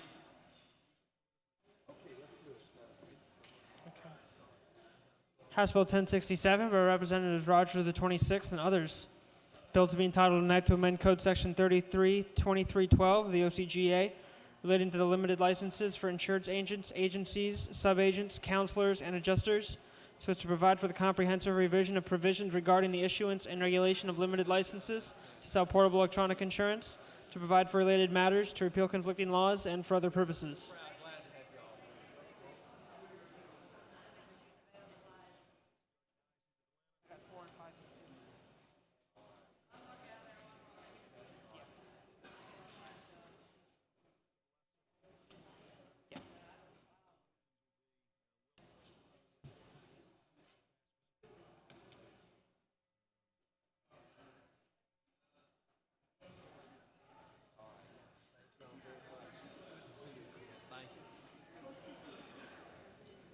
Insurance Committee. House Bill 1115 by Representative Dungeon of the 24th and others. Regulated Industries. House Bill 1178 by Representative Dixon of the 6th and others. Appropriations. House Bill 1198 by Representative Meadows of the 5th and others. Bill to be entitled an act to amend Article 1 Judy. of chapters. House Bill 665 by Representative Maddox of the 127th. Judiciary. House Bill 844 by Representative Slogo Martin. General. House Bill 965 by Representative Knight of the 126th and others. Bill to be entitled- Finance. House Bill 967 by Finance. Representative. House Bill 994 by Representative. Finance. House Bill 1123 by Slogo Representative. General. House Bill 742 by Representative Ralston of the 7th and others. Bill to make and provide. Appropriations. Through the order, Mr. President.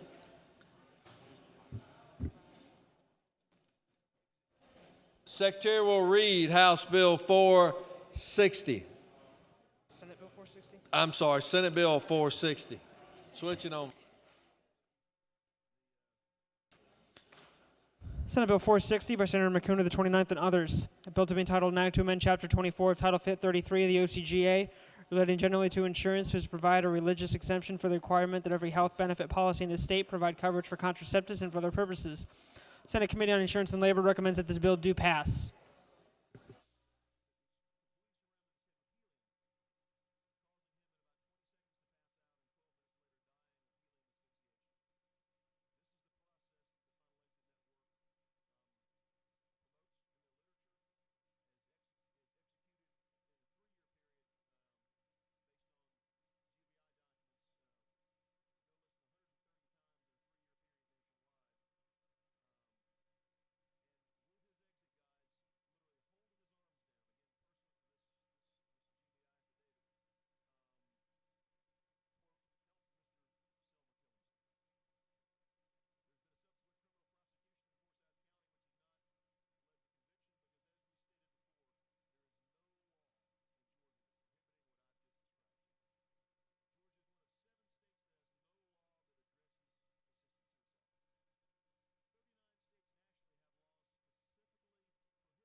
Chair recognizes Senator 29 to present the bill.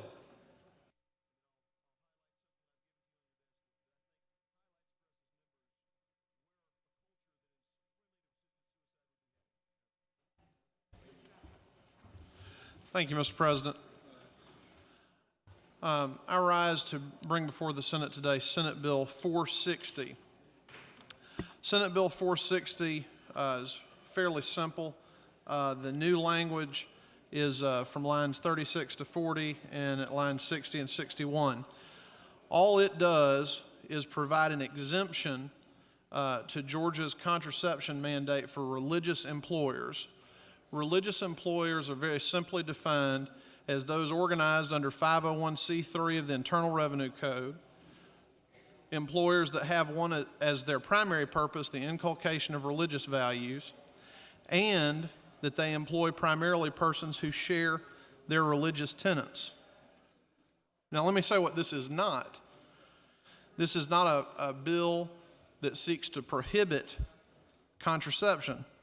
This is not even a bill that questions whether or not contraception should be supported by the government, which has, been in the law for some time. The only narrow question that this legislation seeks to address is a matter of whether religious people and institutions will be forced by the government to provide coverage for contraception or sterilization, even if that violates their closely held religious beliefs. It is precisely that element of government coercion, of governments conscripting unwilling religious people and groups, that makes this bill a matter of religious liberty. This is a matter of acknowledging a basic fact that government is forcing religious people and groups to do something in violation of their consciences. And it just doesn't get more fundamental than that. The current law violates the separation of church and state because the mandate has the government both interfering with the internal affairs of religious organizations and favoring some religious organizations over others. The only thing we are seeking to do with this bill is to provide a very narrow, very carefully tailored exemption so that those employers who are covered by the definition I went over with briefly earlier are able to practice their beliefs while providing their employees with health insurance coverage. With that, Mr. President, I'll yield the well unless there are any questions. Chair recognizes Senator 39 for a question. Will the Senator yield? Yes, I'll yield. I want to be clear on just exactly what you're calling a narrow exemption is. That religious employer that you're talking of has a religious organization that they, for lack of a better word, own. And what you're exempting them from, and correct me if I'm wrong, is it not you're exempting them from providing to their employees health insurance that would cover contraception and sterilization? Is that correct? We are giving them the opportunity to exempt from that mandate. Yes, sir. Okay. Will the Senator further yield? I will. That religious employer would be a church. Is that correct? An organized church under a 501c3. Is that correct? A church would certainly qualify. Yes, sir. Okay. Will the Senator further yield? I will. Could you give me some examples of other entities, religious employers who are not necessarily churches, and how, just some examples of what organizations or religious organizations they might be? Well, I think, for example, a school that is primarily religious, that is seeking to inculcate religious values, and that employs primarily persons who also share those religious tenets. So that might be another example. Will the senator further yield? Yes, sir. If you had a religious school, a school run by a religious organization, thus a religious employer, and you had persons on staff who were not necessarily members of that church, if you had teachers, if you had office staff, if you had janitors, for that matter, this exemption would prevent them from, might prevent them if their employer saw fit, from them receiving health insurance that provided contraception or sterilization for that janitor, that teacher, that office staff. Is that correct? If that school primarily employed persons who shared the religious tenets being taught, yes. Will the senator further yield? Yes, sir. What about the case of a hospital owned by a religious organization, 501c3? Would that hospital be able to be able to get an exemption for providing of health care to its employees? That is not my reading of the definition of religious employer, because, of course, the primary purpose of the hospital would be the provision of health care services. And I'm just asking questions for Yes, my sir, I edification. understand. I'm just trying to better understand what we're trying to do. If that religious organization owned a food kitchen to provide food to the homeless, like a Salvation Army operation, would that religious employer at that point be able to get an exemption for their employees receiving health insurance that covers contraception, sterilization? Again, you know, and we can talk about a lot of different potential examples. It would come down to if it meets this three-prong test. And I think you and I would agree that the 501c3 part of the test would be established in the example you've given. I think the question is if it employed persons who primarily shared the religious tenets of the organization. I think that's what it would come down to. Thank you. Thank you. No further questions, Senator. Thank you. All right, Senator from 39th, are you wishing to speak? No. Senator from 36th, are you wishing to speak? You're recognized to do so.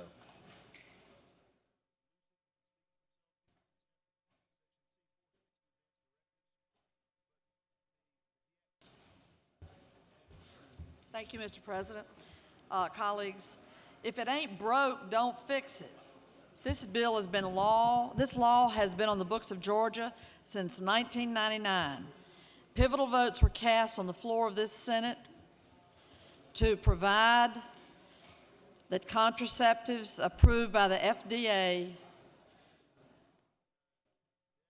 are in any prescription plan and health insurance plan that offers prescriptive coverage here in Georgia. And people were particularly moved during that debate by the fact that a druggist from North Georgia, a senator, well respected, who's no longer with us here in the session, visits from time to time, a pharmacist in a small North Georgia community, who told the story of how women customers would come to his pharmacy, having just come from their doctor's office, open up their pocketbook and take out the prescriptions that the doctor had written for them. Might have been a blood pressure prescription, any one of a number, maybe for migraine headaches, any one of a number of prescriptions that she had obtained from her doctor after her health visit. And they would hand them over the counter to the druggist to get the prescriptions filled. They'd take that last one out, that prescription for contraception, a woman who was practicing family planning with the assistance of a prescribed contraceptive, And she'd look at it and she'd put it back in her purse. And she'd say, I'm going to have to wait on this one. That was the prescription that wasn't covered in her insurance plan. And she'd hold off till they could get the money together to afford the contraception that her doctor had prescribed for her to use in family planning. And he told that story, first-hand experience, true life account that he witnessed over and over and over again, to say that he knew that women were going without contraception, which they needed for family planning, but that the cost was prohibitive because there was no insurance coverage for that contraception. That's kind of the core argument for putting in what is called prescriptive equity. That is not to discriminate against a contraceptive drug. It's legal, it's approved, it's met all the standards. More than 90% of women in America use contraceptives at some point in our reproductive life cycle. But yet the insurance companies, I might say run by the boys, had not, in their wisdom, decided to cover contraceptives, wanting to treat it as some personal choice rather than a drug that a woman needed and that was prescribed by the doctor. That's why we passed this bill in 1999. And for lo, these many years, there's not been a single problem that surfaced around companies, entities, insurance providers complying with this law. But we're in an era when, once again and yet anew, women's ability to make their choices about their reproductive health are on the firing line. I remember, I'm old enough to remember, back when the birth control pill, a great breakthrough, the birth control pill became available, early 60s. All of a sudden, there was a pill that a woman could take that could actually help protect her from an unintended pregnancy. And let me say, for women, that was like the heavens had opened up.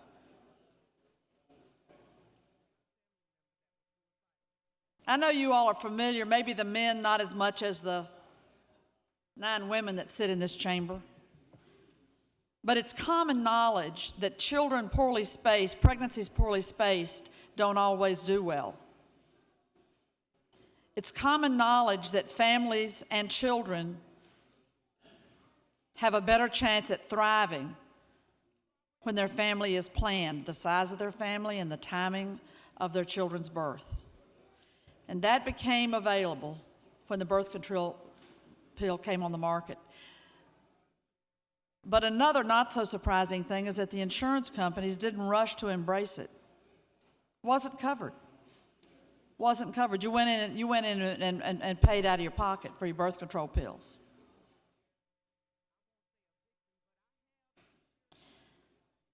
But on the other hand, if you fast forward about 30 years, 30, 35 years, actually fast forward to 1998, 99, Viagra came on the market. Yes, it did. And I guess for some, they would say the heavens opened up again. Probably people of both genders would agree with that the heavens opened up again. There was a new breakthrough, and there was a pharmaceutical that could address erectile dysfunction. And do you know within 3 weeks, 42% of the insurance companies in America covered Viagra? Did y'all know that? Within 3 weeks, I mean, they didn't wait a month. Do you know that up in the U.S. Congress, overwhelmingly populated by men, I believe at that point in time there were maybe 12% females in the U.S. Congress and Senate, do you know that they appropriated $50 million new to the Pentagon budget to pay for Viagra for the troops And they didn't wait around. They did that in a hurry up. They went on and did that. That Viagra covered for the troops. And we women, as we started coming into politics in larger numbers and rolled up our sleeves to go to work and represent the fairer sex, represent families, represent the best interests of children, put those at the top of our agenda. As we came online in the political world, which had been historically massively dominated by men, some would say still is, some would say still is. This is one of the things that we rolled up our sleeves to do. The Women's Caucus in Georgia, in the Georgia legislature, had as its first major bill, first bill was to set up a process to have the federal funds coming down for child care to be appropriated by grant with a transparent process, because we didn't want that child care dollars, the first in the nation's history, to disappear in some dark hole into some agent's bureaucracy.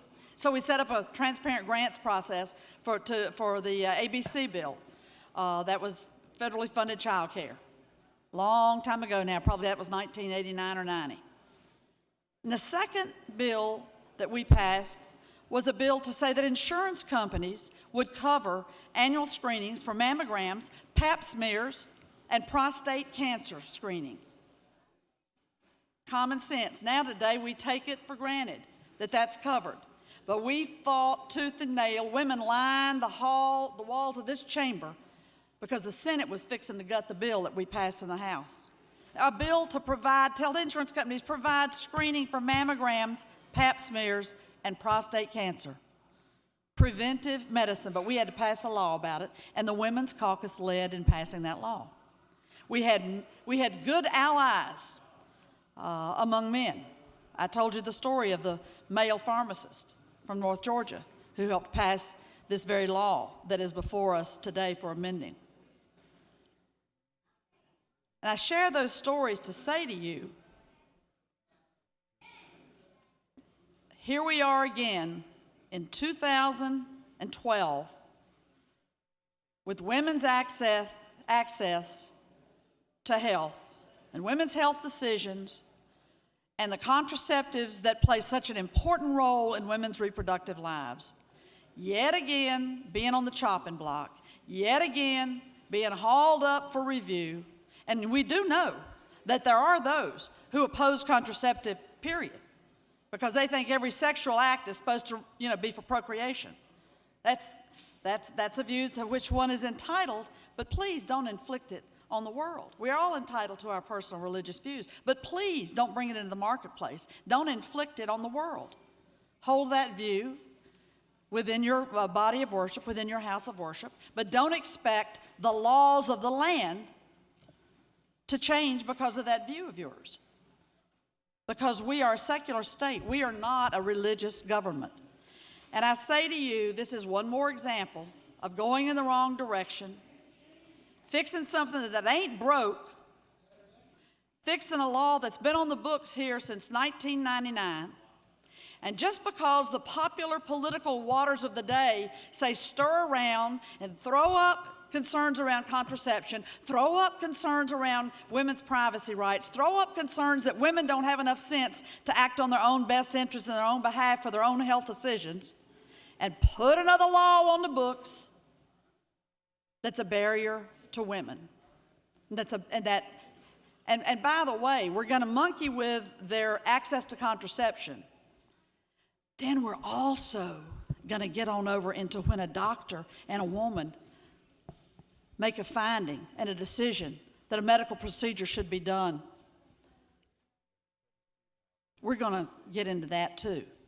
Now, I thought we were standing in the way of big government and intrusion. It doesn't look like it to me. So I'm quite sure that the GOP has locked up its votes on this legislation. It's a GOP bill.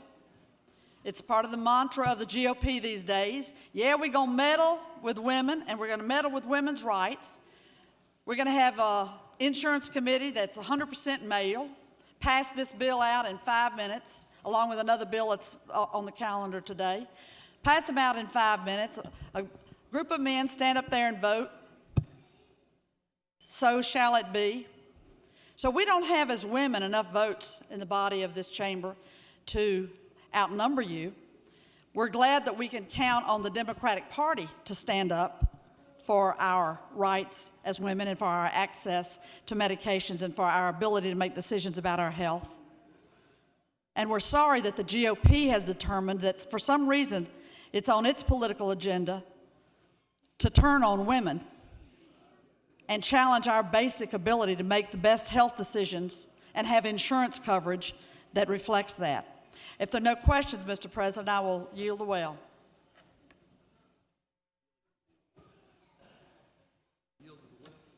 Questions? We do have questions.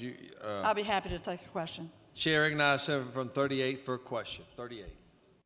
38, your light's on? Nope. She waves off. A senator from the 41st wishes to speak. Senator, yield. Will you yield? I'm just looking for the 41st? questioner. I yield. Thank you. How soon they forget. Senator, do you know whether or not there is an exemption here of some of these birth control medicines may be prescribed for other purposes or have other effects? Do you know if it's clearly allowed that if the general purpose was not solely birth control but had other health benefits, they would be able to be prescribed, or would they still be banned? Thank you for that question. And it's absolutely true that birth control pills, and it's not the first time you've heard this, nor will it be the last, and I don't expect all men to know this, but birth control pills are used for other medical reasons in addition to contraception. There are ovarian diseases and the syndromes, ovarian cyst, that are managed with birth control. They're actually, contraceptives are actually used to it actually have an effect on the potential for breast cancer and its prevention. Women who have monthly issues with their reproductive cycle often have those issues managed. And if we had our same little young pharmacist from North Georgia, he could attest to much of this. But they're managed. Their menstrual issues can be managed by the very same drug, the estrogen drug, the contraceptive drug. And in fact, a nursing mother, a lactating mother, who perhaps is having trouble with breast milk production, the safest and healthiest way to feed your infant, can have that lactation process enhanced with the use of a wise and measured and monitored use of a contraception of a contraceptive that the doctor's involved in prescribing. So it is true that these drugs have uses beyond preventing conception. And it's in the public interest, quite frankly, that we have these drugs available and covered with insurance to improve the health of mothers, to improve the health of children, to have healthier families, and to make our health insurance system fair and equitable. If you're funding Viagra, for the Lord's sake, can't you fund contraception in your insurance plans? We shouldn't be passing this bill today. I'll yield to other questions, Mr. President, if there are those wishing to pose a question. Senator from the 35th is recognized for a question. Thank you, Mr. President. Would a senator yield? I yield. Isn't it true that some of us are outraged at the jokes that are being made by some of the people who have to vote on this bill, like one in particular that says, why are they mad? We need to keep them barefoot and pregnant. If the senator so states. Thank you. I feel your I'm pain. outraged. Chair recognizes Senator from the 34th. Thank you, Mr. President. Would the senator yield? I certainly do yield. Senator, I don't know if you even know how many female senators are co-signers on this bill. Do you know how many females are co-signers on this bill? No, there are no, to my knowledge, there's no record that's become public or of which I'm aware that any woman has signed this bill, Senate Bill 460. It's a sponsored by 3 men, I believe. Thank you. Will you further yield? I yield. So, Senator, would you agree with me that the men are attempting to turn back the clock on women and not allow women to be self-thinkers, not allow women to know what's best for them, even though I did see a picture of a pregnant man, but if they weren't born with the right tools, they can't carry children. Therefore, they are trying to make sure we know how to stay in our places, which is why, once again, the women's suffrage came to be.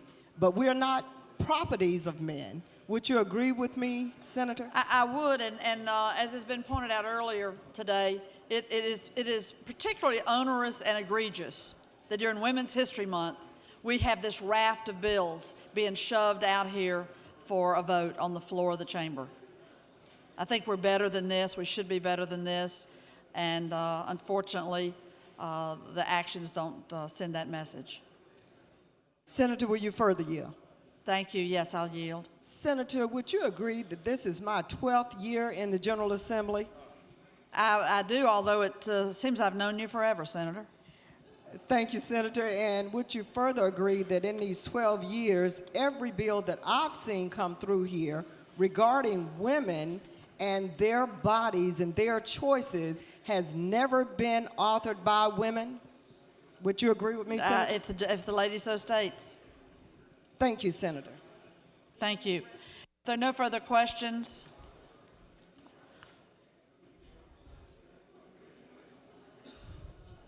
Chair recognizes the senator from the 44th. Thank you very much. Senator, do you yield? I yield. Senator, do you feel that bills like this, if we pass bills like this that deals with women's privacy, and engross bills that deals with this, do you feel that the senators in this hall, or do you feel that this further heightens the perception that the men in this body are very insensitive to women's issues? Is that your opinion? It certainly does send, I think, a message that is off-putting at best. And it was particularly the feeling that came over many of us as we witnessed the Insurance and Labor Committee spend about 5 minutes on this bill and 5 minutes on the bill that'll come before us from the gentleman from the senator from the 28th at a later time today. It certainly does bespeak of insensitivity. Thank you very much, Senator. Thank you, Mr. President. If there are no further questions, I'll yield the well. No further questions. Chair recognizes senator from the 19th, pro tem. Senator has moved the previous question. Is there objection? There is objection. All those in favor of the previous question, rise, stand to be counted if you are in favor. Move the ayes and nays. Wish to move the ayes and nays. All those in all.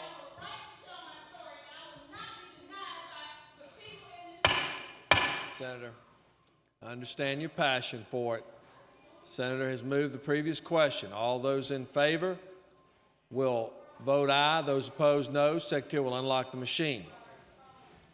Senator from the 36th, what purpose you rise? My intention was to request the senator to withdraw his motion in order to allow the senator to make her statement in an abundance of courtesy. Senator has waved that off.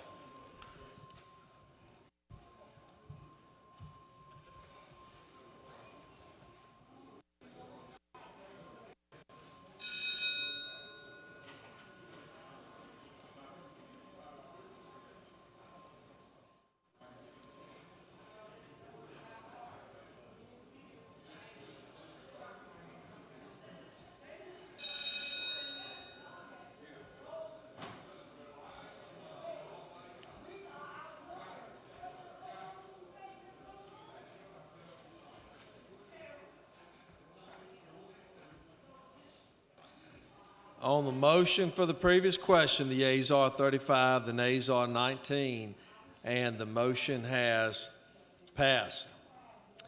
Now, does any other senator wish to speak for or against the bill? Is there objection agreed in the Report of Committee which failed to pass the bill? Chair is none. Report of Committee is agreed to. Shall the main question be now put? Are there any objections? Chair is none. Main question is ordered. Shall this bill now pass? Questions on the passage of the bill. All those in favor of the bill will vote aye. Those opposed, no. Secretary will unlock the machine.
On the passage of the bill, the yeas are 38 and the nays are 15, and this bill, having received requisite constitutional majority, is therefore passed. Secretary will read SB 350.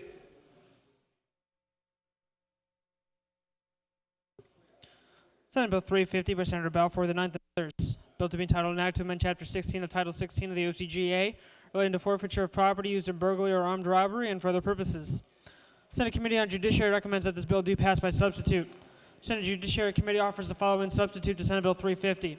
Bill to be entitled, an act to amend Chapter 16 of Title 16 of Article 3 of Chapter 5 of Title 17 of the OCGA relating to forfeiture of property used in burglary or armed robbery and for other purposes.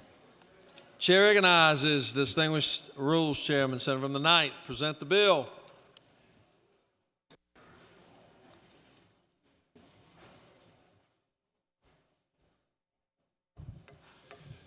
Thank you, Mr. President. Senate Bill 350 is a simple gun bill that would suggest how you dispose of guns that are used. I'll give you a couple examples. And if a person has a gun that's stolen from them, and let's say we're using a crime, once the case is adjudicated, the gun would be given back to the owner. Not until the case is adjudicated would it be given back to the owner. If the law enforcement agency does not know whose gun it is, then it would be sold at an auction. It's a simple bill, and I'll hope you consider voting for it. If there are no questions, I'll yield the well. One question. Senator from 36, you recognize for a question. Thank you, Mr. President. Does the senator yield? Yes. I'm concerned. You spoke of a stolen gun. About what? You spoke of a stolen weapon, and I have had a gun stolen from my house. As far as the bill that's coming up that takes away, limits the opportunity of the police to identify stolen items with the pawn shop through the electronic transfer, you're familiar with that bill? I am familiar with that bill, yes. That bill. And I have no idea, as I asked you this question, where you stand on that, but it would seem that your concern about stolen weapons would extend to having the law enforcement have the best possible means of identifying and identifying a weapon that's been stolen to be able to get it to its proper owner. I do not think we disagree on that, although we're talking about a different subject matter, but I don't think we disagree on that. Thank you. Thank you.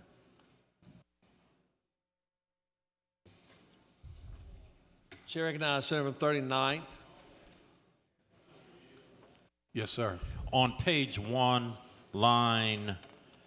beginning at line 19, and continuing in the next 2 paragraphs, it those paragraphs not only talk about weapons, but also motor vehicles, tools. Can you explain to us just what you're doing in that section of the bill? Absolutely nothing. If you notice in that section of the bill, the only change is on line 18 where instead of they shall be subject to forfeitures. That's a grammatical error. It's only the underlined portion of this bill that's new law. A 1 and 2 and 3 has not changed. The only change would be that one wording there, which I think is grammatical, and then on the back, notwithstanding any provision of this code section, to the contrary, any firearm forfeited under any firearm, not car, not any firearm, will be disposed of in the manner referred to later on, which means there has to be an auction of some type. It could be online or whatever to get rid of the gun. But as far as cars, as far as stolen cars and other things as mentioned here, what we did was we made sure we had the entire law in here, so you saw what we're striking through and underlying what we added. So we're really not changing that provision at all as far as automobiles and tools and so forth. Will the senator further yield? Yes. But you are changing on lines 19, 21, 27, and 29 from are or is to shall be. Is that correct? We are changing those words. Other than grammar, I do not have the faintest idea that those are any change. You know, is subject to forfeiture or shall be subject to forfeiture to me mean the same thing.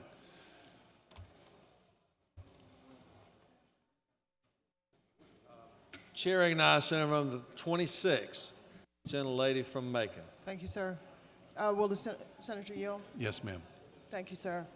Does this, in section 1 on line 24, where it states that no motor vehicle shall be subject to forfeiture, are you including motor vehicles that are at businesses, at the workplace? Senator, I'm not including anything. That is current law. That part of the bill is current law. We're not changing a single thing as far as it says no motor vehicle is, it used to say is, we now change it to shall be subject to forfeiture. That's as far as I know, that has been a grammatical change. That's current law. The big changes to the bill are the underlined portions in section 2. So I don't think we're changing anything other than is to shall be, and maybe somebody can tell me what the difference is there, but I don't know of a difference. Sorry, thank you. Senator from the 15th, recognized for, nope, waves it off. Senator from the 4th wishes to ask a question. She's not paying attention. No further questions, Senator. Questions on the adoption of committee substitute. Is there objection to the adoption of committee substitute? Chair hears none, and committee substitute is adopted. Does any other senator wish to speak for or against the bill? Is the objection agreed upon the committee which fail pass the bill? Chair hears none. Part of the committee is agreed to. Shall the main question be now put under the objection? Chair hears none. Main question is ordered. Shall this bill now pass? The question is on. Passage of the bill. All those in favor of the bill will vote aye. Those opposed, no. Secretary will unlock the machine.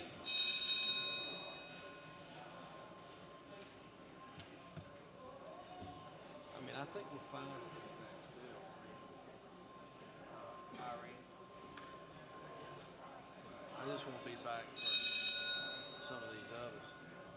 All right. All right, this is the next one up right here. Gotcha.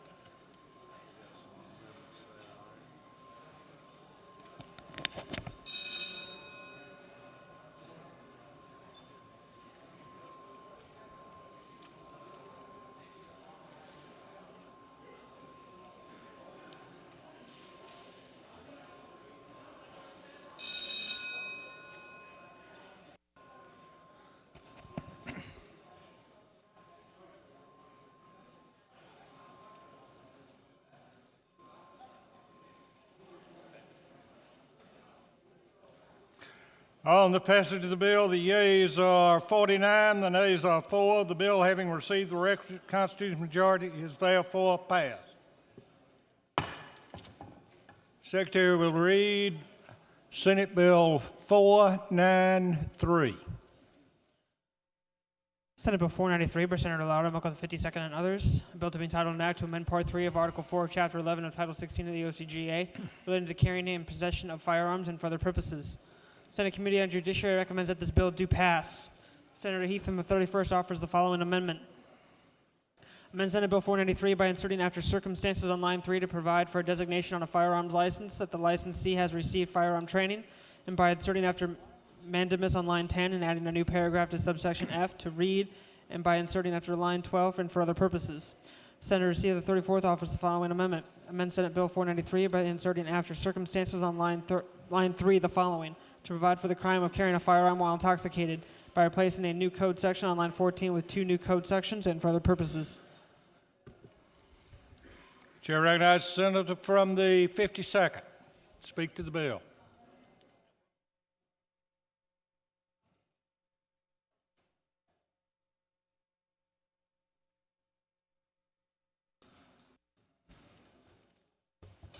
Thank you, Mr. President. Senate Bill 493 is best explained if I kind of tell you the incident that's brought us to this. Currently in the state of Georgia, to get a firearms license or firearms certificate, you have to be the age of 21. We have a situation to where we have many young men that are veterans returning from Iraq and Afghanistan, or even active duty guardsmen and military, that have extensive amount of training, not only in handguns, but of many types of weapons, and they are far more qualified to carry weapons than the majority of those that are over 21 that have concealed carry permits. There is job availability in the securities industry, private security, private investigation, as well as executive protection, that they would like to hire a lot of these military guys that are returning, that have the experience and the training with their firearms. All the bill does is it lowers the age to get a firearms license in Georgia to the age of 18. But if you're the ages between 18 and 21, you can, and you qualify by meeting all the other standards, and you receive the training that we have spelled out in the bill, you can apply and receive a Georgia firearms license. Basically, if you're between 18 and 21 and you receive the minimum training that we have spelled out here, which is taken, the state already has licensed firearm instructors that they certify those who carry in the securities, the private securities and private investigation arena.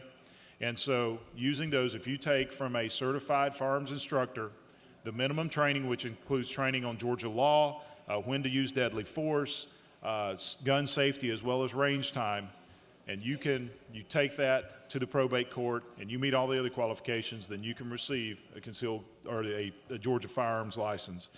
There are 2 amendments on the bill. I'll speak to those real quick. The Heath amendment, amendment number 1, I'm sorry for the senator of the 31st, I support that amendment. And he can speak to the amendment in more detail, but basically this would also identify your permit that you've received training. So if you wanted to voluntarily take training, even if you're over 21, it'll mark your license so that you can have the reciprocity with the states such as South Carolina that do require training to get their permits. I'm troubled by amendment number 2. Basically, amendment number 2 states that scenario, if somebody is out duck hunting at a lodge, they finish duck hunting, they go put their weapon away, they sit in the lodge and they consume alcohol. If they consume that alcohol within 3 hours after hunting, then they've committed a crime. I would object to,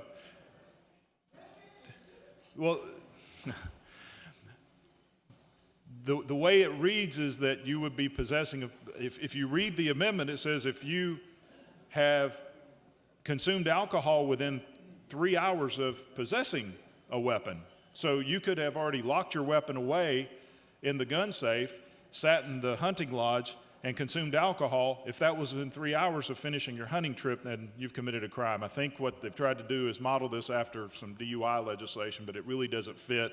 I think there's a lot of unintended consequences here, and it's I don't believe it fits into the what we're trying to do with this bill. So if there's any questions, Mr. President, I'll take those. Otherwise, I will yield the well and ask for your consent and your favorable vote on this bill. You have a few questions, Senator. Will you take those? I will. Chair recognizes Senator 39th for a question.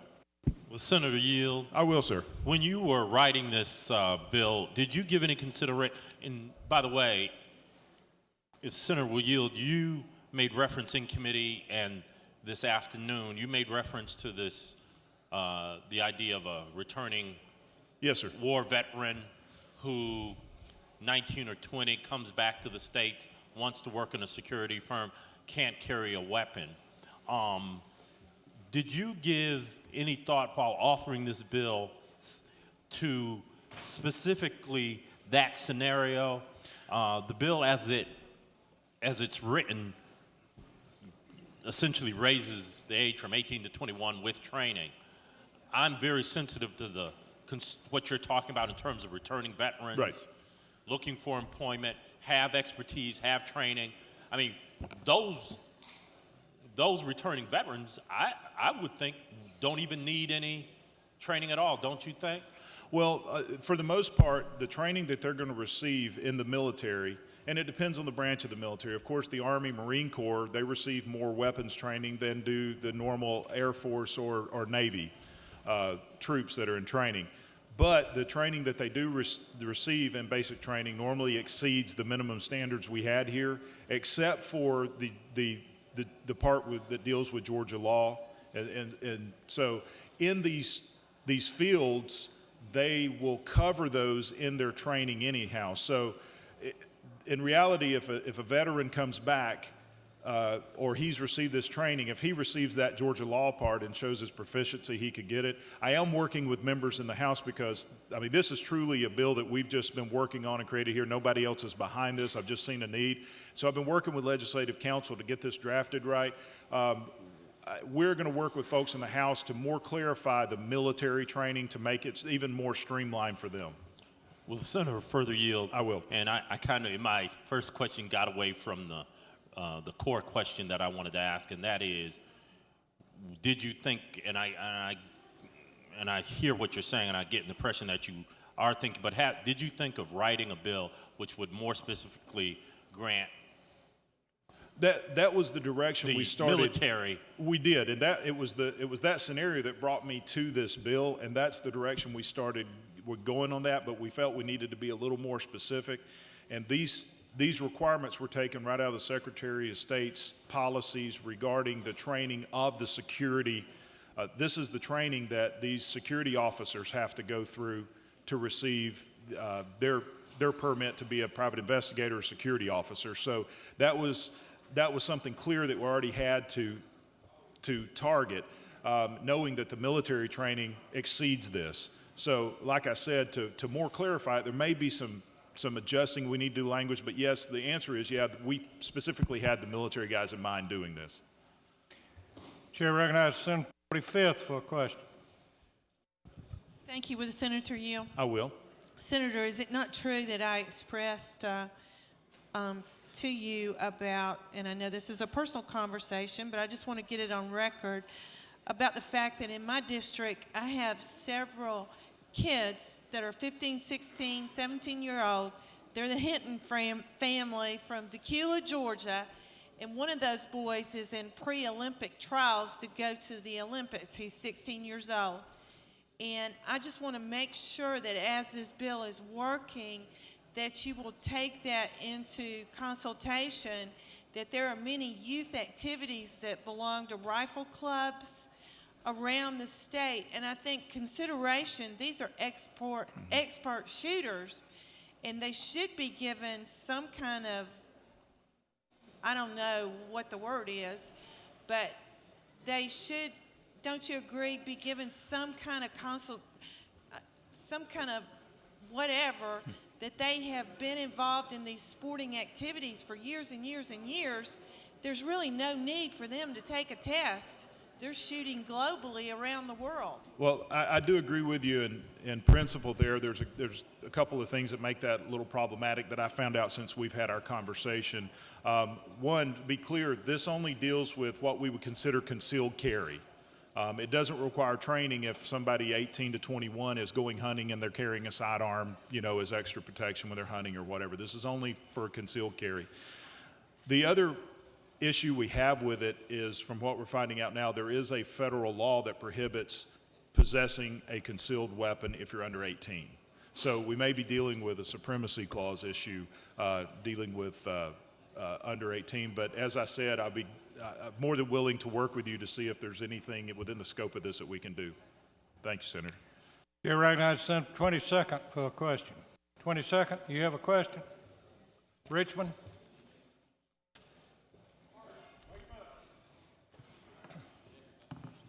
You have a question? Thank you, Mr. President. I do apologize for my delay there. To the senator in the well, do you yield? I will. Senator, clarify for me here in section 2 of your measure. Is it the expectation that the course for firearms instruction will take place in advance of receiving the actual license to carry the firearm? It is, and if you read it, it says that they will have to bring basically to the probate judge who does the issuance of the firearms license now.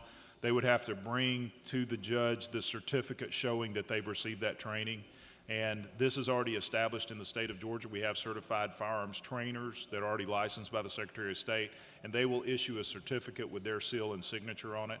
And so they would have to present that to the probate judge prior to receiving the, Thank you so much, the Senator. license. Thank you. That's all the questions we have, Senator. Thank you. All right. I ask you to support Amendment 1, oppose Amendment 2, and support the bill, and I yield the well. Thank you, Mr. President. Chair recognizes Senator 33rd to speak to the bill.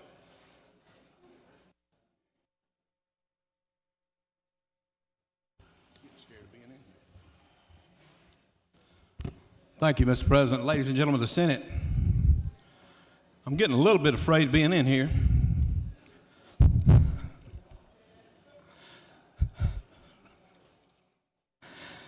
Let me just say that I understand the premise from which the senator is making his argument about the right of a veteran to carry a bill, and I tend to agree with the senator from the 39th that were he to amend it that you were a honorably discharged veteran, I think I'd vote for the bill.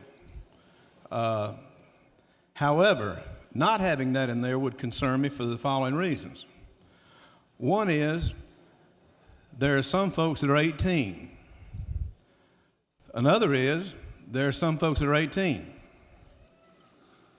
And probably 10 years difference between the two.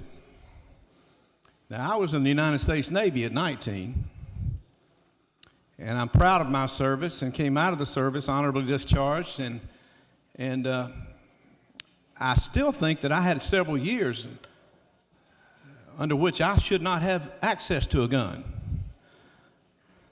I think that you could open the door to some folks who would take the time to train or sign up for the course, because, you know, some of these gangs are run almost like a business nowadays.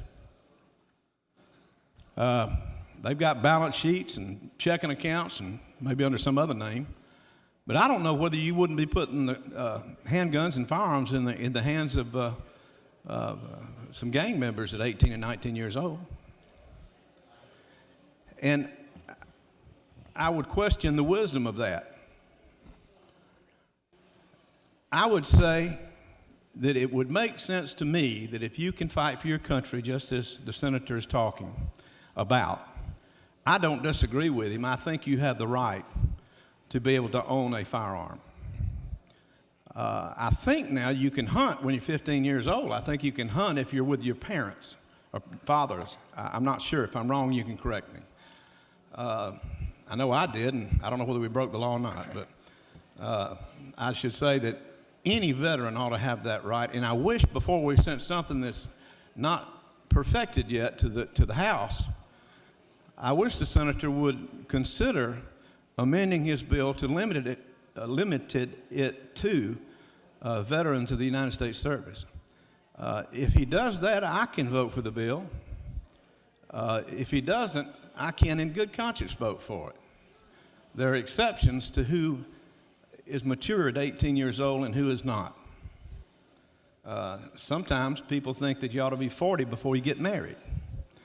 I would highly suggest it. Now, I know something about the subject.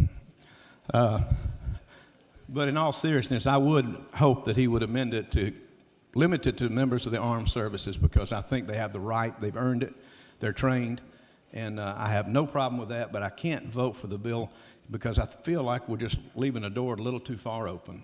Some people are, like I say, 19, and some people are 19, and there's a difference between the two. So, having said that, I thank you for listening, and I'll have a seat. You have some questions you want to take, Senator? Sure. Chair recognizes Senator 54th for a question. President, will the senator yield? I do. Firstly, isn't it true that I'm a fortunate man that there isn't a prohibition against marrying before 40? I couldn't hear you, Senator, but I think I know where you're going. I'm glad that there's not a prohibition against marrying under the age of 40. Senator, is it your experience that the violent street gangs in Georgia observe our concealed carry laws against carrying it under the age of 21 today? I wish you'd speak a little closer into the mic. Is it your experience that the violent street gangs of Georgia observe our prohibition today against concealed carry under the age of 21? Well, let me answer you like this. If we make it legal for them to have access to taking the training, to be legal in carrying a concealed weapon, and they know it, and there's nothing you can do to them before the crime is committed, they can be 95% of the way there. And I don't think all these young men are stupid. Thank you, Senator. Thank you, Mr. President. Thank you. Thank you, Senator. That's all. You have before you, ladies and gentlemen of the Senate, 3 amendments, one late arriving amendment, Amendment 1, 2A, and 2. To address Amendment number 1, I call on the senator from 31st. He's going to waive it off. The Amendment 2A and 2, I call on the senator from the 34th to speak to her 2 amendments. Read the second amendment, 2A, which is late arriving. Senator from the 34th offers the following amendment to Amendment 2, Senate Bill 493. Striking line 7 and beginning with at, and striking from line 8 the word after, and replacing that language with the word while. Go ahead. Thank you, Mr. President, members of the Senate. And I want to thank the author of the bill for bringing to my attention the language in the bill. Let me start by saying I'm not an attorney, even though I used to sit next to one, but unfortunately, he's running our capital city now. So, therefore, I want to withdraw 2 and offer 2A. And hopefully, we can get through 2A with the intent of what I was trying to do. What I'd like to see happen is, beginning on line 7, we want to add the language that if a person whose alcohol concentration is 0.08 grams or more, while carrying a firearm, shall be guilty of carrying a firearm while intoxicated, and shall be, upon conviction, guilty of a misdemeanor. I just think that when we are dealing with young people and mixing alcohol, and it's my understanding that 0.08 grams is the legal intoxicated point, and that's the point I was trying to make. We really want to be careful with having firearms with young people and mixing alcohol with those. Mr. President, Mr. Dean of the Senate, if there are questions, I'll take them. If not, I'll ask for your favorable consideration of Amendment 2A to this legislation. You have one question, Senator. Chair recognizes Senator 41st for a question. Thank you, Senator. Is it not true that the language in your Amendment 2 reflects and has been verified by Legislative Council that that's the type of language in 40-6-391A5 that is the same language used like in DUI. So you're making that equivalent to a presumptive level of intoxication. And I'm sure the senator knows I did try to get Legislative Council to get exactly what we were trying to have happen. Yeah. But again, that's why we use them, and hopefully we can get the purpose, and that is to not mix alcohol with firearm carries. So that really is the intent of the amendment. Thank you. And is it not further true, Senator, that the amendment 2A to 2 would not mean that you would drop 2? 2 would continue and be voted on to effectuate the protection of the public, to make sure people would not be that is running true, around with Senator. guns drunk. Thank you, Senator. I misspoke. Thank you. Thank you. That's true. Oh, and thank you. I'll yield the, oh, you say I did have another one? Thank you. We have no more questions. I yield the well. Questions on the adoption of the floor amendment by the senator from the 31st. Is the objection to the adoption of the floor amendment? Hearing none, the floor amendment is adopted. Next is Amendment 2A by the senator from the 34th. Is the objection from the... Yes. In reading the amendment on line 7, is the proper terminology 0.08 grams or is it 0.08% blood alcohol content?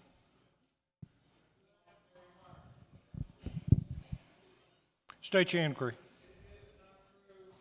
The proper language, according to Legislative Council, is 0.08 grams, that we had that verified, and that it is in Code Section 40-6-391A5, even though I know many of us refer to a blood alcohol content, you know, a percent of blood alcohol content, that this is the correlating language used in DUIs. And my lawyer's over here. That's correct. Thank you.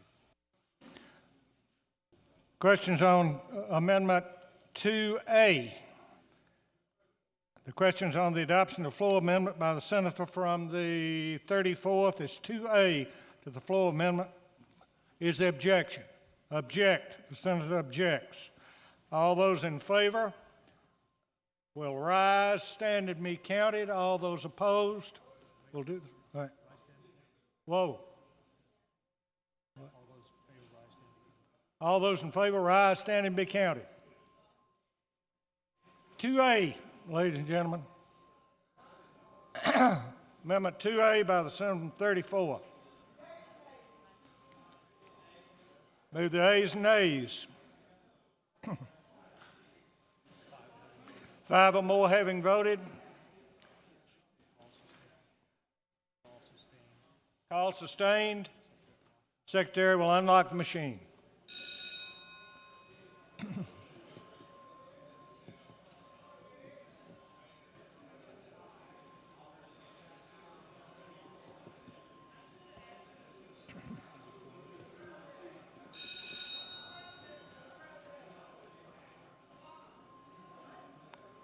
What purpose is under the rise?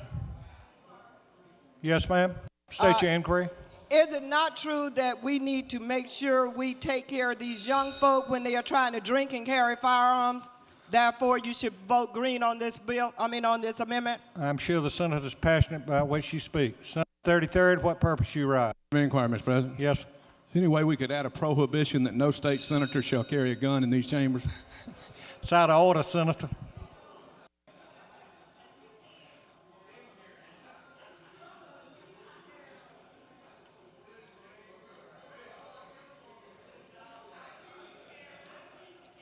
On the amendment 2A by the senator from the 34th, the yeas are 17, the nays are 35. The amendment is lost.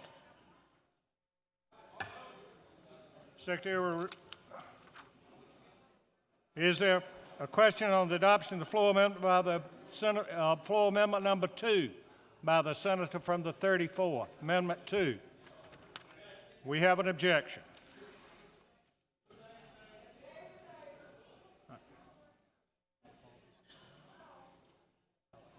Shall the calls for the ayes and nays be sustained? 5 having voted, the call for the ayes and nays has been sustained. Call for the secretary to unlock the machine.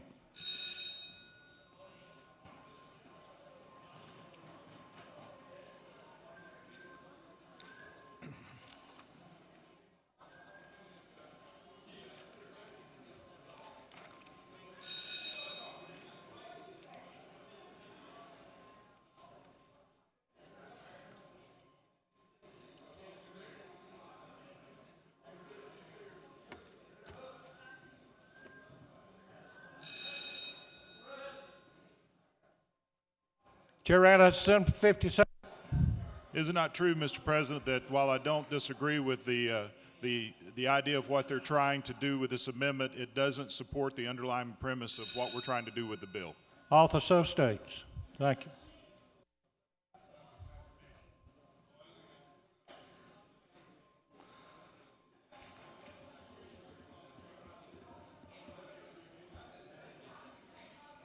On the adoption of the amendment number 2 by the senator from 34th, the yeas are 18, the nays are 35. The amendment having failed to receive constitutional majority is therefore not accepted. Does any other senator wish to speak for or against the bill? Is the objection to agreeing to the committee report which is favorable to the passage of the bill? The chair has none. The report of the committee is agreed to. Shall the main question be now put? Are there any objections? The chair has none. The main question is ordered. Shall this bill now pass as amended? The question is on the passage of the bill. All those in favor of the bill will vote yea. Those opposed, nay. And the secretary will unlock the machine.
On the passage of the bill, the yeas are 41, the nays are 13. The bill, having received the requisite constitutional majority, is therefore passed.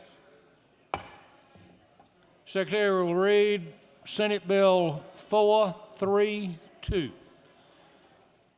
Senate Bill 432 by Senator Heath of the 31st and others. Bill to be entitled an act to amend Part 2 of Article 4 of Chapter 11 of Title 16 of the OCGA relating to possession of dangerous weapons so as to define a certain term and for other purposes.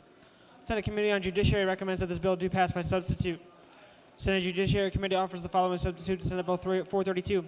Bill to be entitled an act to amend Part 3 of Article 4 of Chapter 11 of Title 16 of the OCGA relating to carrying and possession of firearms so as to define certain terms to provide that a county, municipality, or consolidated government shall not enact any ordinance and for other purposes.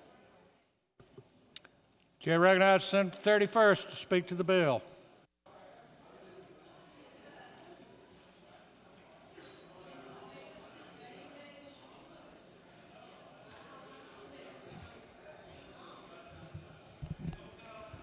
Thank you, Mr. President.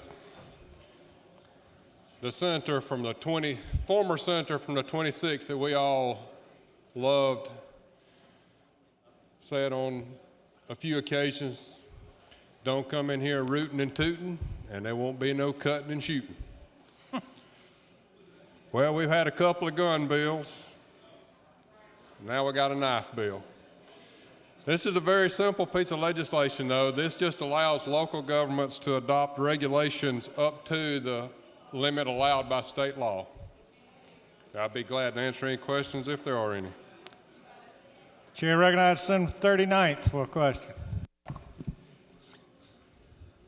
Not to be left out, Senator from 39th. Will the senator yield? Absolutely. Do you believe in local control? Absolutely. Thank you. That's all I have, Senator. Thank you.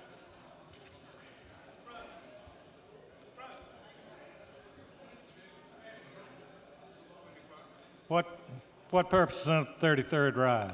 And I apologize to you and the author. I was in the back row. We talking about knives now? You are correct, Senator. May I be excused? The question is on the adoption of the committee substitute. Is there an objection to the adoption of the committee substitute? Hearing none, the committee substitute is adopted. Does any other senator wish to speak for or against the bill? Is there objection to agreeing to the report of the committee which is favorable to the passage of the bill? The chair has none. The report of the committee is agreed to. Shall the main question be now put? Are there any objections? The chair has none. The main question is ordered. Shall this bill now pass by substitute? The question is on the passage of the bill. All those in favor will vote yea. Those opposed, nay, and the secretary will unlock the machine.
On the passage of the bill by substitute, the yeas are 41, the nays are 12. The bill, having received the requisite constitutional majority, is therefore passed.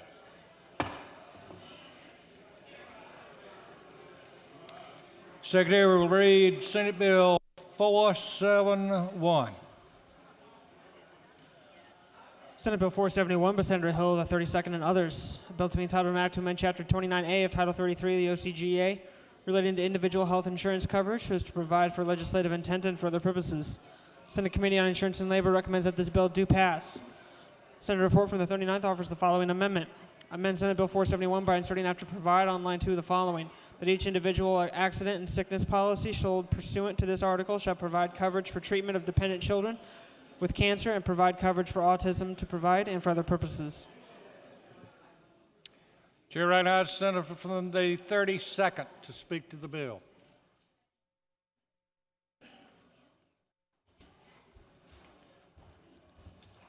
Thank you, Mr. President. I'll try to be brief. I bring to you Senate Bill 471, which is intended to encourage the creation of a unified regional health insurance market to help make insurance more affordable and to help the uninsured. The bill requires the identification of 4 states with insurance statutes that are similar and consistent to Georgia's in order to create a regional or a multi-state market for comprehensive medical insurance and group health plans. The insurance commissioner would be tasked with taking the lead role in the establishment of a regional state coalition, and we've already been in coordination with our insurance commissioner, and he's supportive of that. In addition, the insurance commissioner will be given the authority to select policies properly vetted by the approval processes available for purchase, and any out-of-state insurance provider must be authorized to issue policies in Georgia that meet all the requirements established by our insurance commissioner here to make sure Georgians are protected. The intent is to lower the cost of health insurance and bring about 7 million Georgians now into a market of about 25 million. And if there are no questions, first off, I want to address the First Amendment. I oppose that, and if there are no questions, I'll yield the well. No questions, Senator. Thank you. Chair recognizes the senator from the 39th to speak to his amendment.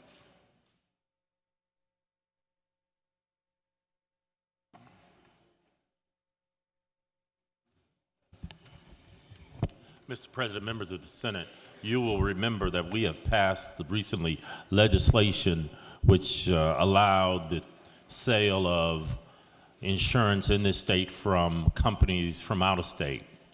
companies from out of state can sell insurance.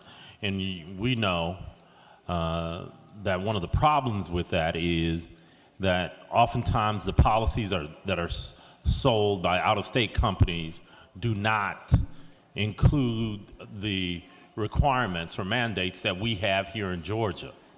So it, in effect, undercuts the provision of health care or health insurance here in Georgia. This session, after my own bout with illness, I introduced a piece of legislation which would require policies sold in this state to include coverage for childhood cancer. It would provide that protection. It would provide that coverage for children with cancer and also for autism. My bill did not see, unfortunately, did not see the light of day. I thought, and I believe Georgians believe, that this issue of cancer coverage for children and autism is very important. And I would submit to you that the citizens of the state, your voters, your constituents, believe that to be the case. And that's why I introduced that bill.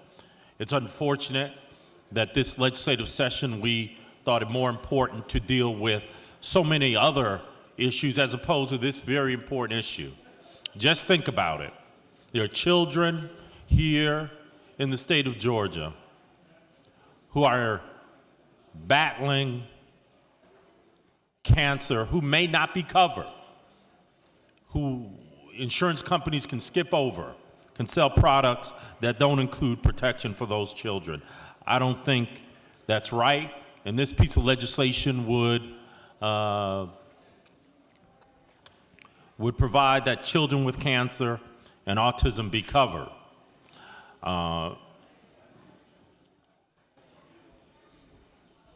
There are a lot of mandates that were undermined by the legislation that we passed. But I think we can all agree, I hope we can all agree, and hopefully we can all vote for this bill, this amendment. We can agree that children who have cancer need to be protected. So, Mr. President, members of the Senate, I yield well unless there are questions that I'd be glad to take. You have several questions, Senator. You want to take them? Yes, sir, please. Chair recognizes Senator 41st for a question. Senator, if I have a couple questions, if you will yield. Yes, sir. And Senator, if you should not know the answer, possibly the author could enlighten me when he takes the close on this issue. Do you know how this bill would relate to anything relating to the healthcare exchange issue that many people felt we should be working on this session in response to the Affordable Care Act?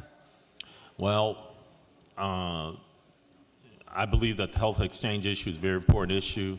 I believe that it's something that the states are required to do or have the option to do by the federal Affordable Health Care Act, but I do not, as far as it relates to this, in the issue of out-of-state insurance and mandating that children with cancer and autism be covered, I am not going to be able to answer your question. Maybe the author or there's another member who could better than I. Thank you. And also, again, you may not even have been on that committee, but do you know whether the commissioner, again, he may not take questions as closed. I want him to have some thoughts and be able to reflect and provide it if you don't know the answer. Do you know if the commissioner recommended this language or was it a genesis from the senator from the 32nd? I don't know if the commissioner is asking for this language. Hopefully the senator from the 32nd, when and if he comes to the well, can speak to that question.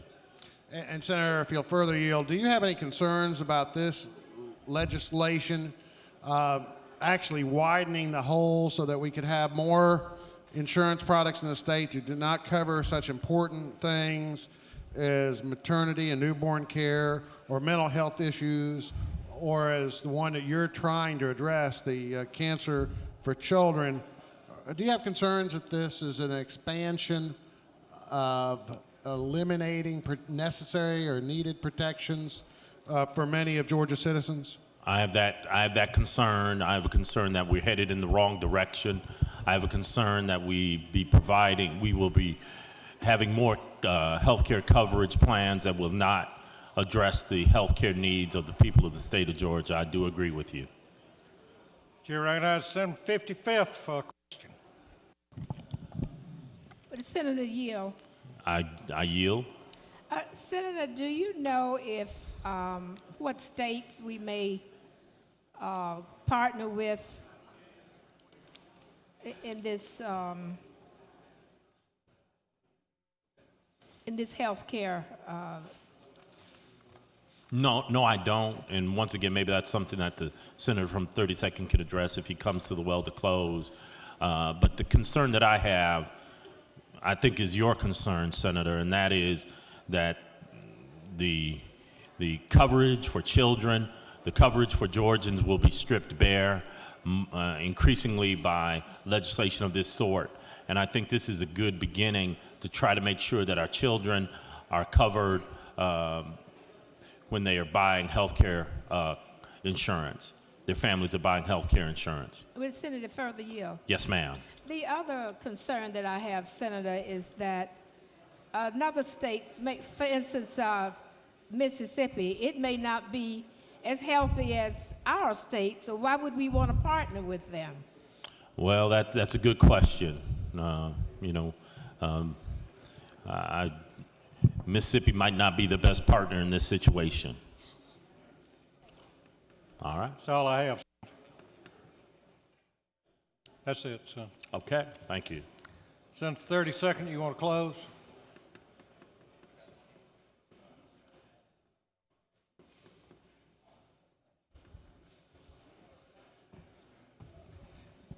I'll answer several of those questions in the close. As many of you know, the governor had a commission related to the exchange that met off and on during 2011. This legislation came out of a subcommittee of that committee and was worked on with our insurance commissioner, who does support this and helped draft this legislation. Secondly, it's fairly well settled now of what cross-state purchasing of health insurance looks like. I brought bills for 5 years in a row. We passed one last year.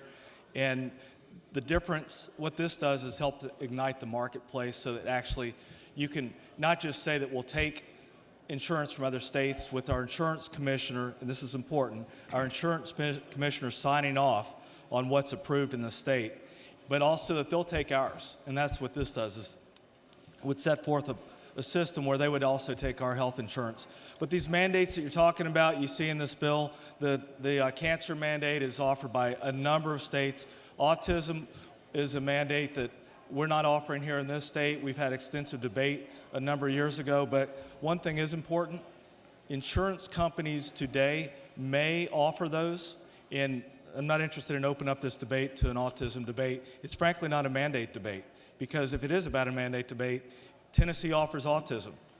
The nice thing about cross-state health insurance, the great thing about it, is if you're in a situation where you're looking for autism coverage in Georgia, because you live in Georgia, you can buy health insurance in Tennessee to get your child covered. That's critically important, so that all the people in this state don't have to pay for it, but you can go get it and access it, and that's great. That's why what's one of the reasons why I support cross-state purchasing, is because you can voluntarily choose what's in the best interest of you and your family when the state laws here restrict that and prohibit it, whether any of these mandates that y'all are in discussion with. With that, I'll yield the well and urge your support. Senator, you have additional questions if you'd I'll like take to a question from the majority. We'll take them in order which they appeared, Senator.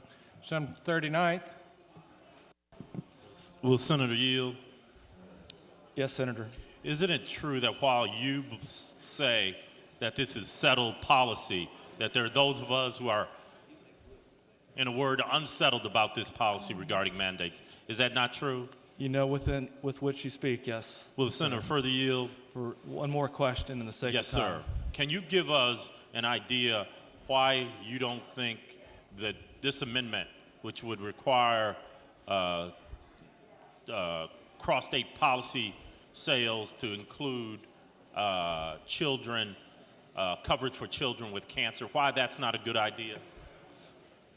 We cover that currently in this state today, and I defer to the discretion of our insurance commissioner. I was looking for that a few minutes ago in the law, but I believe there's probably over 30 states that currently offer that, and our regional states, surrounding states do. So I advocate in favor of that, but I don't think it's wise to dictate that into law and drive up the cost of health insurance for individual Georgians. Every 1% increase in the cost of health insurance today causes about 30,000 Georgians to be uninsured.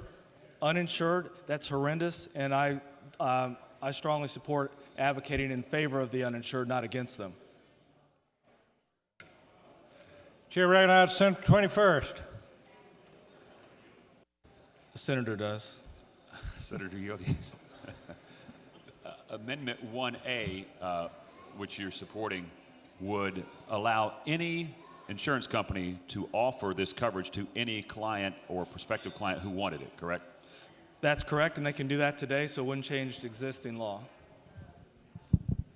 You have one more question, Senator 34th. I'll yield the well in the sake of time. Thank you. Senator yields the well.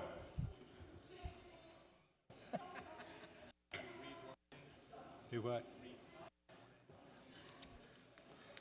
Closed debate.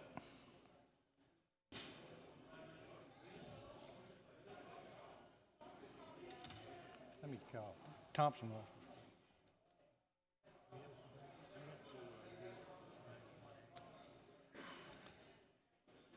The Secretary will read the amendment number 1 by the senator from 39th. Senator Hill offers the following amendment to Amendment 1 to Senate Bill 471 by striking shall on lines 2 and 21 and replace with may.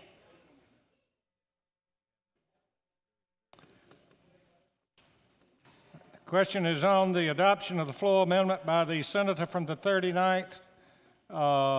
Senator 39th, you wish to speak to your floor amendment? All right. Chair recognizes Senator 33rd to speak to the amendment.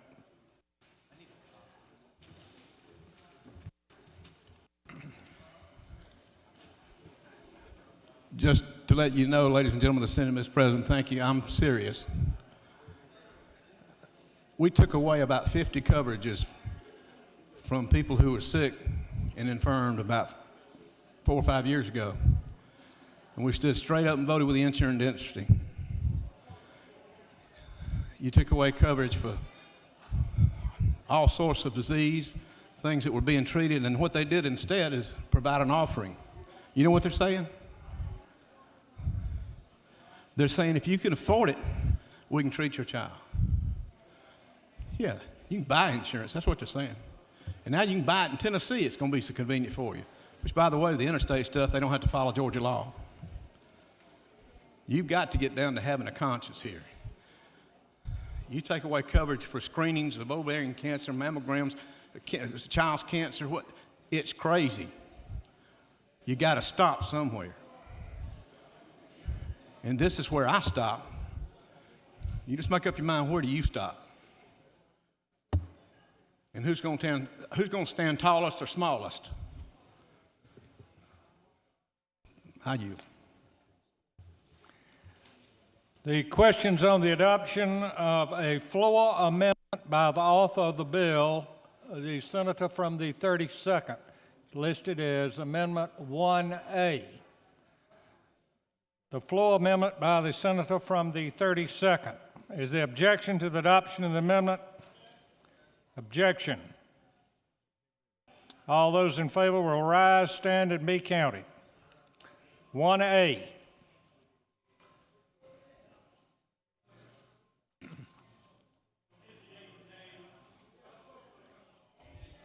Ayes and nays have been moved. At least 5 have voted. All those in favor shall vote aye. Those opposed, no, and the Secretary will unlock the machine.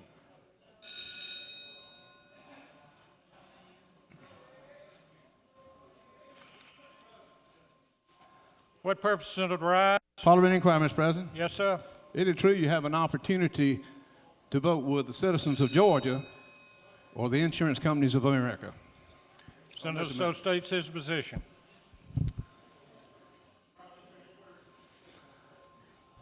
What purpose, Senator Rice? State your inquiry. Isn't it true that if you vote against Amendment 1A, you will be voting to make sure that children with cancer and autism have an opportunity to get coverage from out-of-state policies? Senator so states his opinion.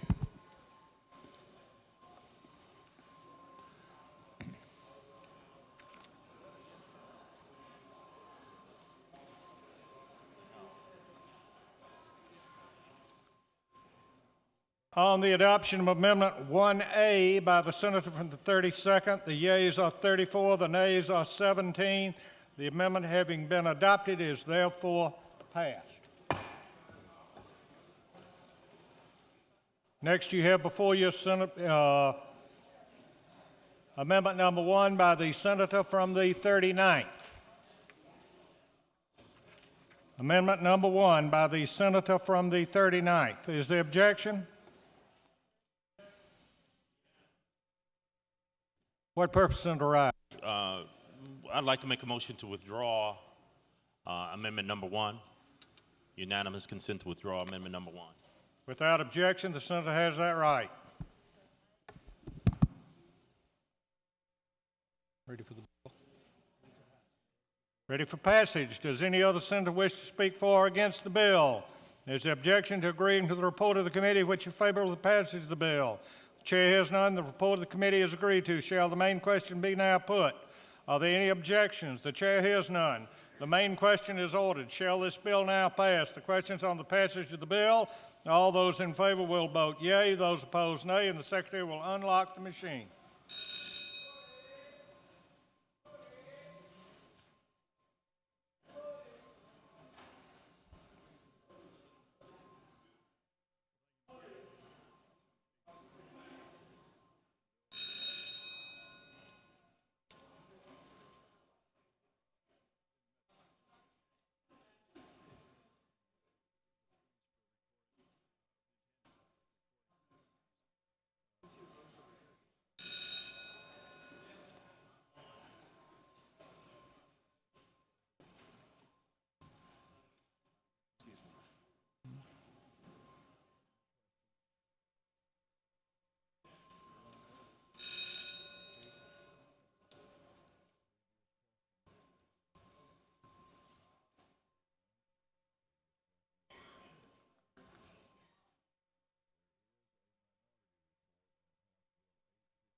On the passage of the bill, the yeas are 36, the nays are 16. The bill, having received the requisite constitutional majority, is therefore passed.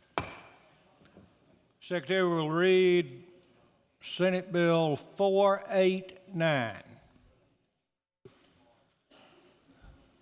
Senate Bill 489 by Senator Mills of the 53rd and others. Bill to be entitled an act to amend Chapter 11 of Title 31 of the OCGA relating to emergency medical services, to require the Georgia Trauma Care Network Commission to report annually and for other purposes.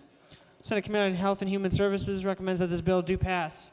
Senator Staten of the 18th offers the following amendment.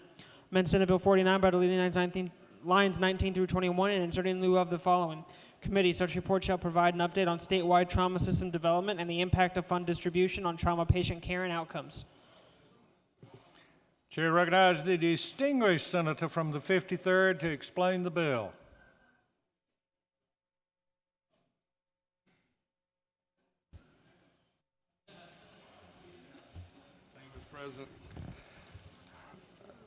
Thank you, Mr. President. Good to be here with my great colleagues. This is actually an easy bill. This is regarding Georgia Trauma Care Network, and I'd like to thank the senator from the 18th and the 45th for all their work regarding health care and trauma. This simply puts an oversight, not to say that the Trauma Commission is doing anything that's inappropriate, but this it was missed long ago, and you know, in the decade that we're in about oversight and transparency, this gives that to the Trauma Commission. It just simply allows them to give a report to the House and the Senate Health and Human Services Committee. Mr. President, there are no questions. I yield the well. You have no questions, sir. Thank you. Appreciate your vote. You have one amendment before you, number 1 by the senator from the 18th. You want to address this, Senator? Thank you, Mr. President. This is a friendly amendment. I appreciate the senator from the 53rd signing in, along with the senator from the 45th. There was a lot of support in this chamber several years ago when we created the Georgia Trauma Network Care Commission. And obviously, there's not been as much funding as we would have liked, but they have been working and made some great strides. I did have put on your desk this morning the current report from the chairman, Dr. Dennis Ashley, from January of this year to give you some knowledge of what they have been doing of late. And I would just commend this modest amendment to you that I think in checking with the commission and their folks maybe clarifies a little bit about what we're trying to do. Again, I commend the senator from the 53rd for his bill, and I hope you'll support the amendment and the bill. Thank you, Mr. President. Thank you, Senator. Question on the adoption of the floor amendment by the senator from the 18th. Is there objection to the adoption of the floor amendment? Hearing none, the floor amendment is adopted. Does any other senator wish to speak for or against the bill? Is there objection to agreeing to the report of the committee's favorable passage of the bill? The chair hears none. The report of the committee is agreed to. Shall the main question be now put? Are there any objections? The chair hears none. The main question is ordered. Shall the bill now pass as amended? The questions on the passage of the bill, all those in favor of the bill will vote yea. Those opposed, nay, and the secretary will unlock the machine.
On the passage of the bill, the yeas are 52, the nays are none. The bill, having received the requisite constitutional majority, is therefore passed.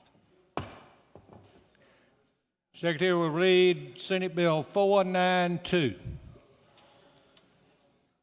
Senate Bill 492 by Senator Mullis of the 53rd and others. Bill to be entitled an act to amend Code Section 5567 of the OCGA relating to state purchasing through competitive bidding and for other purposes. Senate Committee on Transportation recommends that this bill do pass by substitute. Senate Transportation Committee offers the following substitute to Senate Bill 492. Bill to be entitled an act to amend Code Section 369121 of the Part A of Article 3 of Chapter 5 of Title 50 of the OCGA related to competitive award requirements and general authorities, duties, and procedure relative to state purchasing and for other purposes. Senator Mullis offers the following amendment. Amend the Senate Transportation Committee substitute to Senate Bill 492 by replacing any after 2A on line 48 with, in addition to the provisions of paragraph 1 of this subsection, any and for other purposes. Senator Henson of the 41st offers the following amendment. Amend Senate Bill 492 by deleting Section 1 and Section 3 and renumbering accordingly. Chair recognizes the senator from the 53rd to speak to the bill.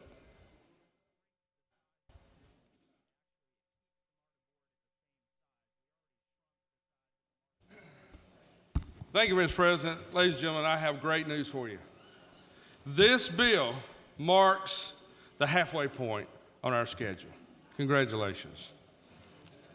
And since I have just a little housekeeping piece of legislation here, Senate Bill 492 regarding heavy equipment primarily. This bill addresses major problems with the state and other entities purchasing heavy construction equipment. In recent state bids, the heavy equipment, Caterpillar, the world's largest heavy equipment manufacturer, was excluded from state with their proposals because of reaching a not high-scoring proposal for reasons that we're still not quite sure of. So this bill allows the state and other subdivisions and government agencies to have a better access at a better price to equipment, heavy equipment for Georgia. This kind of helps with the choice and also the options that we need to always look for better prices or better contracts with or regarding state taxpayer dollars. Some non-successful bidders have been throughout the process. For example, Yancey Brothers provided technical and parts, technical equipment and parts for heavy equipment, but in some corners of the state, including Albany, excuse me, Senator from Albany, Valdosta, Waycross, Brunswick, Savannah, Statesboro, Macon, Columbus, Austell, Kennesaw, Calhoun, Augusta and Washington and other areas were not able to have this in their bid package.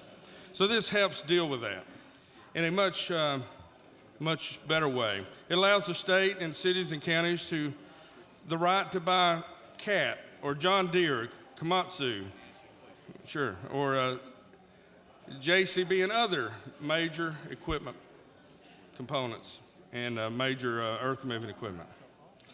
Now, we did add an amendment in committee that is not controversial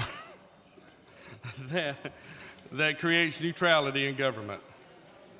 It takes away the requirements that some governments have put on their bid packages. This opens it up to allow the lowest bid, basically, to allow local and other contractors to bid without the requirements of if they're union or not, and other entities.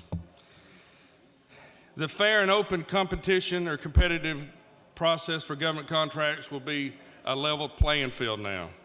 If it's state or city or county.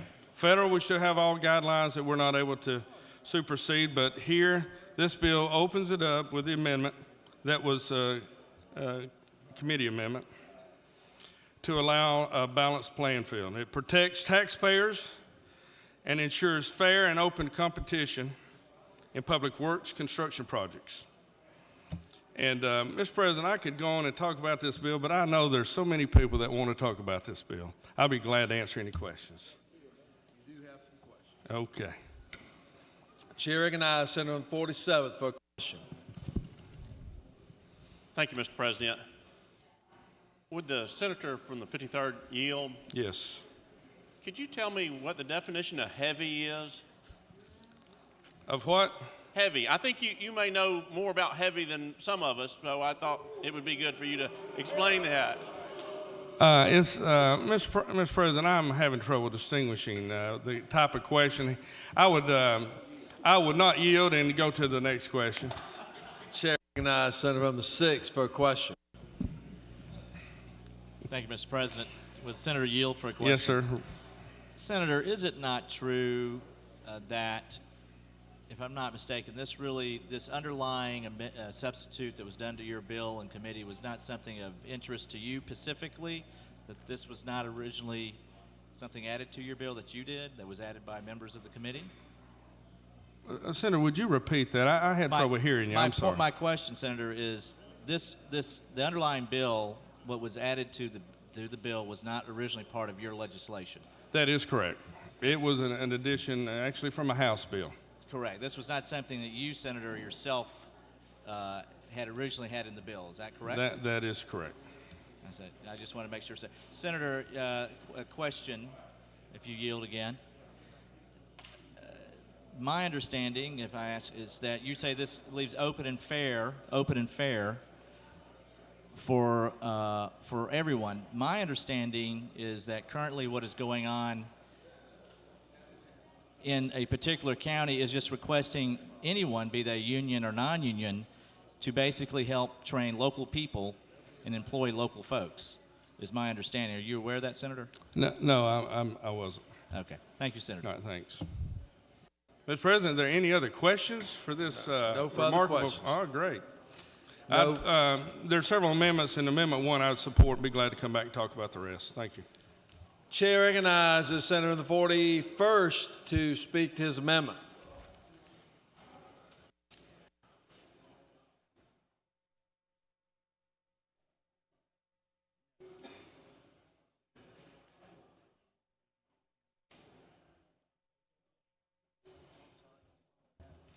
Mr. President, members of the Senate, I know it's been a long day and we have a long way to go.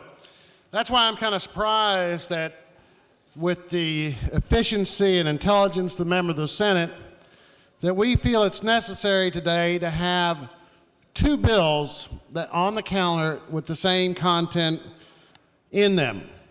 Senate Bill 492 and Senate Bill 506 both go out of their way to take local control and decision-making away from our local governments. We have two efforts to make sure local governments can't decide whether they want to do a project labor agreements, but we don't have the time to take care of ethics, and we certainly don't have a time to worry about the people who work on these jobs if they are laid off for no fault of their own at some point in the future, to make sure they have decent unemployment compensation. The people on these jobs are hardworking individuals, and the people that run our local governments, cities and counties, have a tough job. They have to evaluate all the factors that are in the best interest of their local area. They may feel that a PLA or project labor agreement or other arrangement with their contractors more effectively protects their community. Maybe it makes sure that people are hired from their area, or other important factors that they consider. But it is amazing to me that we have to make sure, not once today, but twice, that we show them that local control is not necessary. That we at the state, we know all, and evidently do all for all Georgians. So it's just a disappointment. Personally, I would think that if we remove Section 1 and Section 3, we can address this issue again in Senate Bill 508, and talk about it then. But certainly, this has not been a problem in our cities. I have not received calls in the past from Pine Lake saying they hired a contractor that was had some contract and it negatively impacted the city. Think of if every member of the Senate that votes against this bill is a member of the Senate who knows that this hadn't been a problem in their area, then this bill will fail tremendously. This has not been a problem. It's simply an unwarranted attack on the local government's control and decision-making, and I urge you to defeat this bill if you do not pass Amendment 1 by the senator from the 41st. No question, Senator. Chair recognizes Senator 36 speak to her amendment. Secretary will read. Senator Oracle, the 36 offers the following amendment. Amend the Senate Transportation Committee substitute to Senate Bill 492 by inserting to provide requirements for the procurement of services following procedures on line 4, by inserting the following on line 25, the following. Chapter 4 of Title 50 of the OCGA relating to organization of the executive branch generally is amended by adding a new code section to read as follows and for other purposes. Chair recognizes Senator from 36.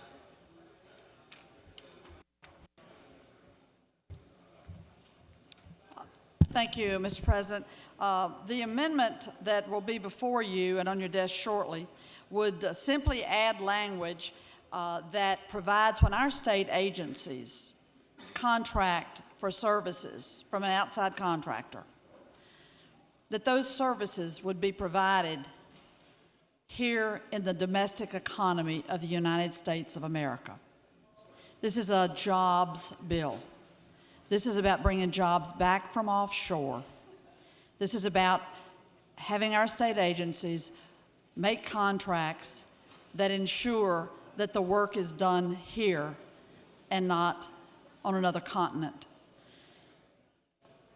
This bill passed through committee and is in rules and did not get on the calendar today, but you have an opportunity to vote on bringing jobs back to Georgia and spending Georgia taxpayer dollars wisely. Because the bill would prohibit agencies from entering into a contract with a private company for services and have those services be performed outside the boundaries of the United States, unless, of course, in the case of a trade office in another nation where the work has to be performed in that nation. This was brought to my attention when the numbers come out that 400,000 to 600,000 white-collar professional jobs and services and information positions are shipped overseas each year. Folks, it's time for us to be alarmed. When we have the rate of joblessness in Georgia, when we have this sluggish economy, and when we have eliminated 10,000 state employee jobs, when we've cut the higher education budget by 25% in 3 years, when we have record numbers of families on food stamps, when we have a depleted unemployment insurance trust fund and owe the federal government money for paying unemployment checks, don't we need to be working on bringing jobs back to our economy? Did you know that J.P. Morgan Chase right now has a contract to administer the food stamps program?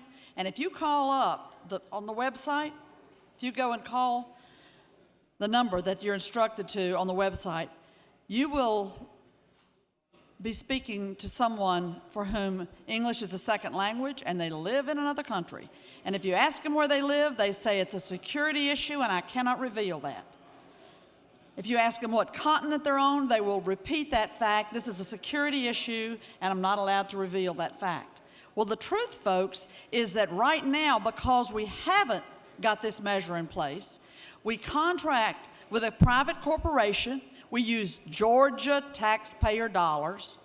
We contract with a private corporation, and they promptly ship the jobs overseas to administer the program, the state program. In this case, for food stamps, the state program is administered from foreign shores. Now, all of us understand the way money works. The state collects money from taxpayers. It goes into our general fund.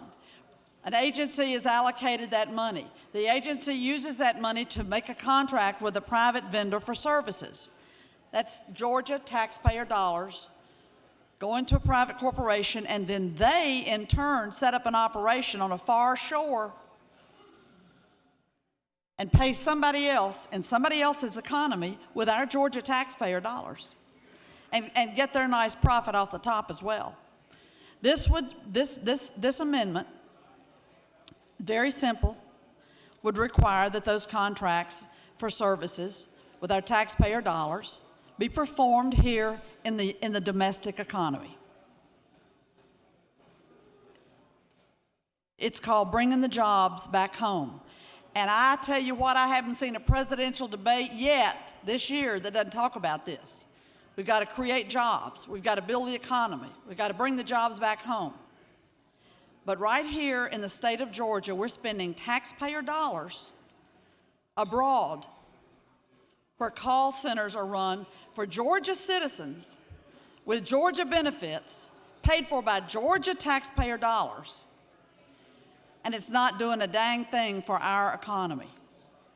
We have counties that are beyond desperate. Our unemployment has been 10% or higher for Lord knows how long. We have some counties with 13 and 14% unemployment. They sure would love to be helping run the benefits program for food stamps out of that county, employing Georgians to pay taxes here in Georgia, to work here in Georgia. Now the bill, be clear, we're not saying that they have to bring it into the state of Georgia. We think that there may be some issues with interstate commerce and trade around that. So this bill does not, this amendment does not do that. This amendment simply calls for the work to be performed domestically within the borders of the United States, unless in the case of a trade office that has to be located in a city outside the borders of the United States. So that is pure and simple the amendment. And in fact, 2 of the 3 largest companies that do this for state government have agreed not to send their jobs overseas. But we're contracting with the company that hasn't agreed not to send the jobs overseas. These are both, in many cases, manufacturing jobs, but certainly call center jobs that I'm talking about for the state food stamp program. We absolutely are paying good, hard-earned Georgia taxpayer dollars out of our coffers for services to be provided to Georgians and have them provided overseas. Now, I ain't for that. Are you all? Are the people that voted for us and sent us down here, are they for that? People are hungry for jobs creation. Let's do a very minimal thing that would bring some jobs back home with a minimal amount of effort and a great payoff for our economy to have those dollars being spent domestically and not abroad. That is the essence of the amendment. It is a one-pager. You have it before you on your desk, and I'll be happy to answer any questions, Mr. President. No questions, Senator. Thank you. I will yield the well. Chair recognizes Senator from 53rd. Inquiry. State your inquiry. I want to thank the senator from the 36 and her passion about keeping jobs in America. And I know the Germans don't have anything to do with this, but I'd like to have you make a judgment on the germaneness of Amendment 3. Let me look.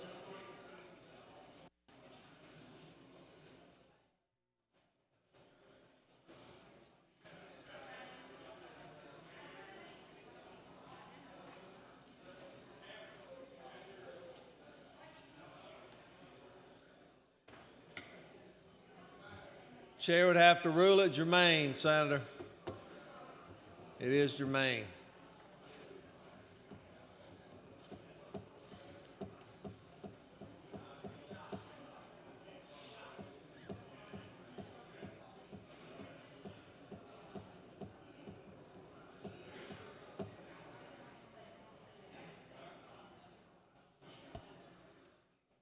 Chair recognizes, question is on adoption of floor amendment number 1. Is there objection? There is objection? No. Okay. All right. There is not objection. So amendment number 1 is adopted. Now the question is on floor amendment number 2, authored by the minority leader. Is there objection? There is objection on amendment number 2. All those in favor, rise, stand to be counted. Amendment number 2, authored by the minority leader. Shall the yeas and nays be sustained? Clearly 5 having voted. All those in favor of amendment number 2 will vote aye. Those opposed, no. Secretary will unlock the machine.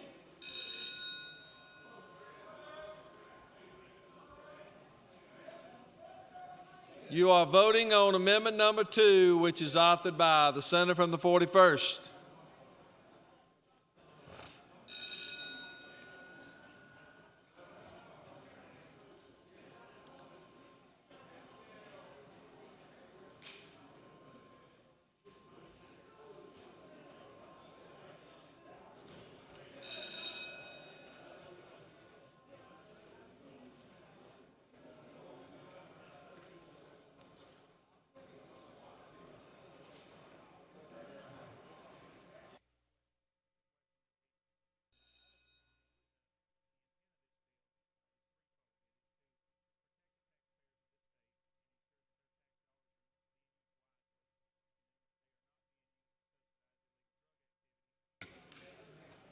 On amendment number 2, authored by the senator from the 41st, the yeas are 17, the nays are 35, and amendment number 2 has lost.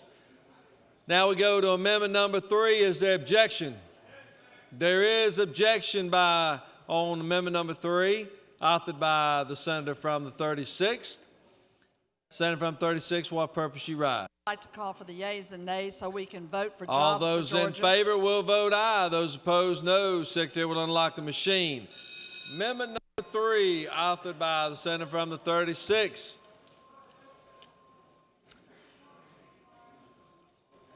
Senator from 36, recognized. State your inquiry.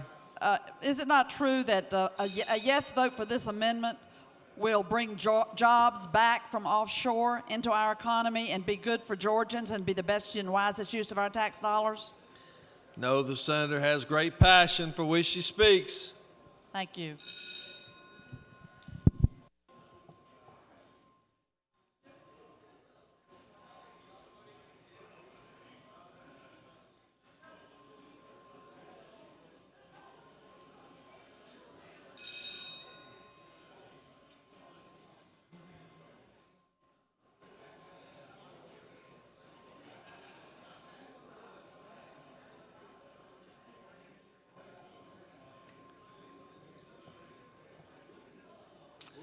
On the adoption of amendment number 3, authored by the senator from 36, the yeas are 27 and the nays are 25, and the floor amendment is adopted. Questions on the adoption of committee substitute as amended. Is there objection? Without objection, the committee substitute as amended is adopted. Does any other senator wish to speak for or against the bill? Is there objection agreed in Port Committee which favor pass the bill?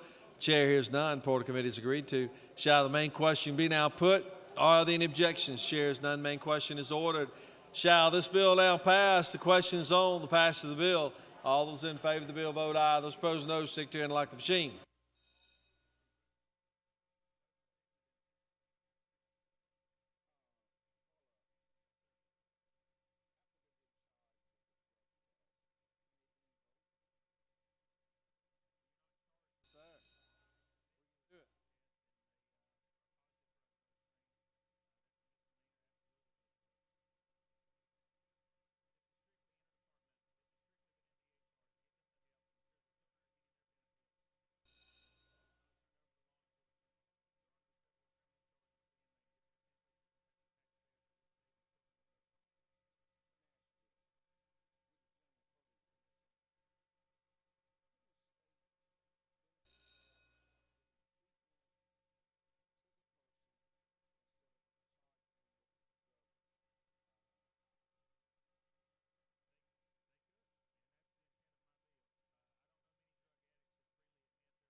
On the passage of the bill, the yeas are 42 and the nays are 10.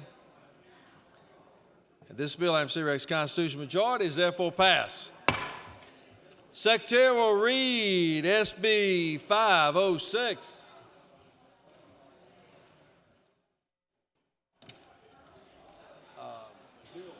Senate Bill 506 by Senator Mills of the 53rd and others. Bill to be entitled an act to amend Chapter 21 of Title 50 of the OCGA relating to waiver of sovereign immunity and for other purposes. Senate Committee on Government Oversight recommends that this bill do pass. Senator Mills of the 53rd offers the following amendment. Amend Senate Bill 506 by striking lines 31 and 32 and inserting the following. Shall also include any healthcare provider receiving graduate medical education training affiliated with a medical education program located outside of this state, but no more than 15 miles from this state and for other purposes.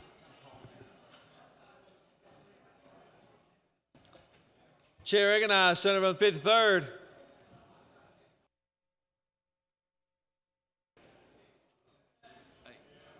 Next time you have an idea on germaneness, ask me.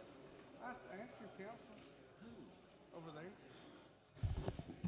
Thank you, Mr. President. Now, wasn't that exciting? This will be a little calmer. My friend from the 36, I'm going to have to take it out on her. I'm kidding. Ladies and gentlemen, this is kind of a regional thing for me. As you know, healthcare is struggling in many places, and those providers who help us so much are struggling as well. And in my area, my hospital has been underwater for some time.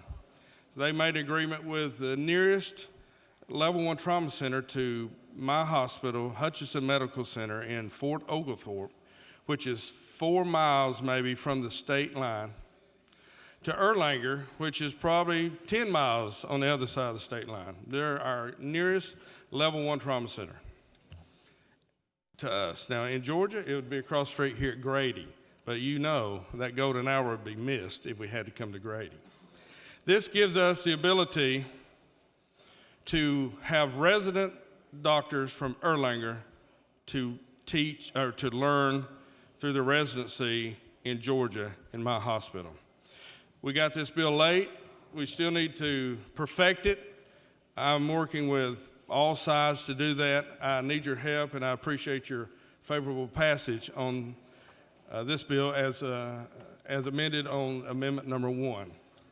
But we will continue to work to, again, perfect it as it moves across the Capitol. Chair recognizes Senator from the 14th for a question. Friendly question. Will the senator yield? Yes, sir. Senator, we have, this only affects, as I understand it, a hospital in Chattanooga going to Fort Oglethorpe. That's correct. Now, that's the intention. I understand. We have also in this state medical education within 15 miles of Savannah, located in Savannah, Mercer University Medical School. We also have in Columbus, they're setting up a residency program there. But the schools are domestic in the state, so it won't affect that in any way. In other words, the major campus is in Macon, but the training would be in Savannah or Columbus. That's correct. And we're going to continue to work to fine-tune it like that, too. Chair recognizes Senator from 34th for a question. Thank you, Mr. President. Would the senator yield? Yes, ma'am. Senator, it looks like what we are attempting to do is help that hospital that's just over the line. That's correct.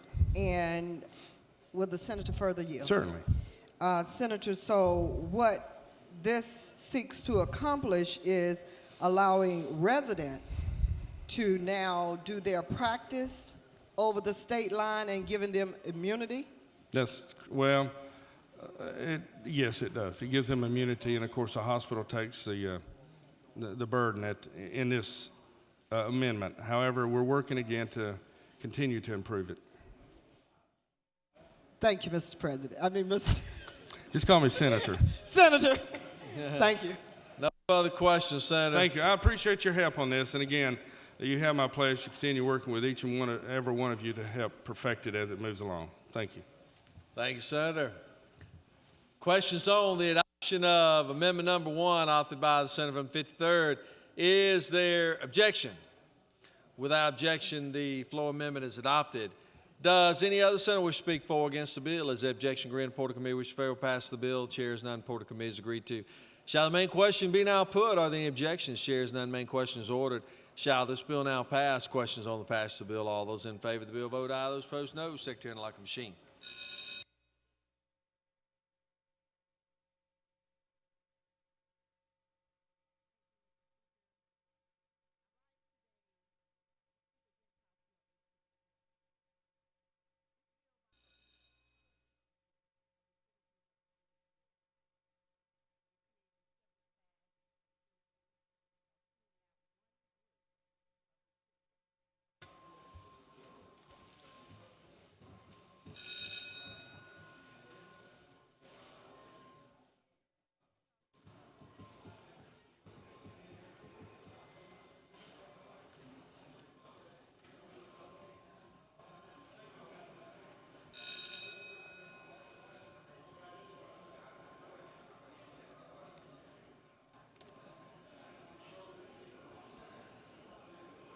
Yeah, we'll go ahead and do those.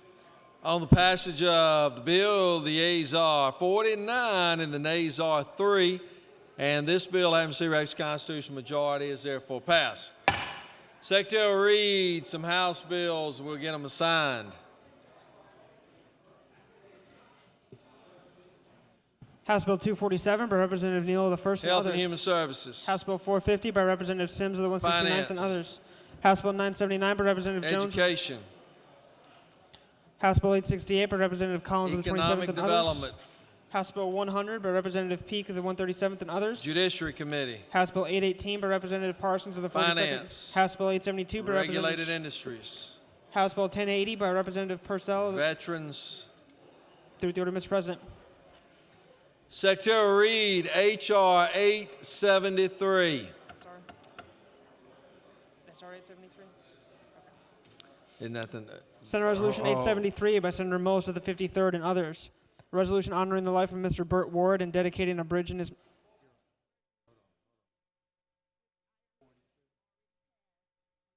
843. I said 873, 843. Okay. Burt Ward.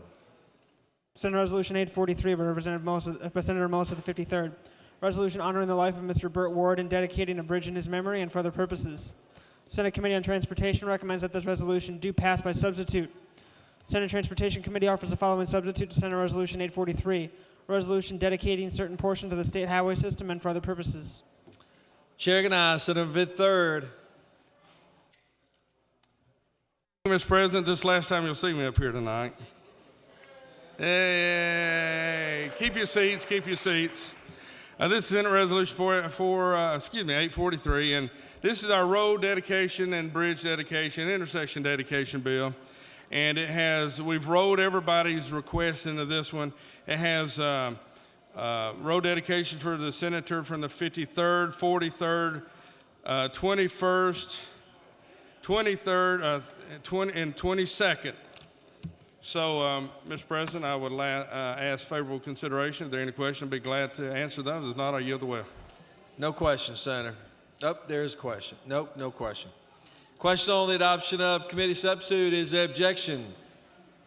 Without objection, committee substitute is adopted. Chair recognizes Senator from the 14th. Mr. President, point of parliamentary inquiry. State your inquiry. Are we having fried mullet for supper? Fried what? Mullet. Mullet? Mullet? No, we're not going to fry any mullet up tonight, I can tell you. We are having dinner brought in, though.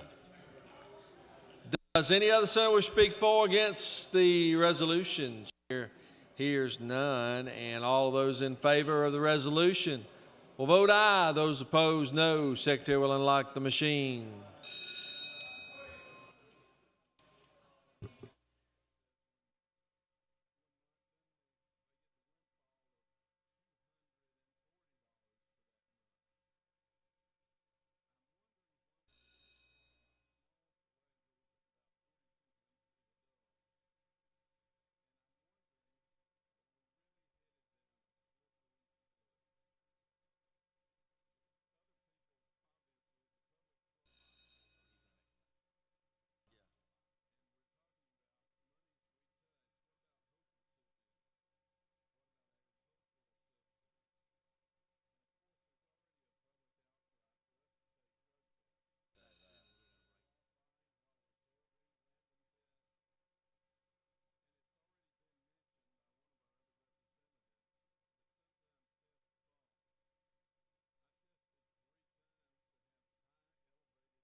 On the passage of the bill, the yeas are 54 and the nays are 0. And this resolution, having received extra constitutional majority, is therefore passed. Secretary will read SR 873. Senate Resolution 873 by Senator Gooch of the 51st and others. Resolution authorizing the granting of restrictive easements, non-exclusive easements for operation and maintenance and for other purposes. The Senate Committee on State Institutions and Property recommends that this resolution do pass by substitute. Chair recognizes the senator from the 51st.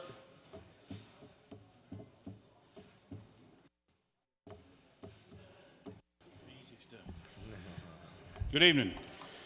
Senate Resolution 873, pretty simple bill. State Properties Commission's asking for our support on it. There's 14 counties in the state. All 14 of the senators in this area have seen this bill and have signed on to it or has agreed to it. I ask for your consideration on it. It simply issues easements and right-of-ways for various state properties in the state to include power lines, water lines, and so forth. I'll yield the floor if there's any questions. No questions, Senator. Questions on the adoption of committee substitute. Is there objection? Without objection, the committee substitute is adopted. Does any other senator wish to speak for or against the bill? Is there objection? Agree on the report of committee which fail pass the bill. Chairs none. Report of committee is agreed to. Shall the main question be now put? Are there any objections? Chairs none. Main question order. Shall this bill now pass? Questions on the passage of the bill? All those in favor of the bill vote aye. Those opposed, no. Secretary, like a machine.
On the passage of the resolution, the yeas are 55, the nays are 0. This resolution, having received requisite constitutional majority, is therefore passed. Chair recognizes Senator from the 5th. SB 501 to the foot of the calendar. Is there objection? Without objection, 501 will be moved to the foot of the calendar.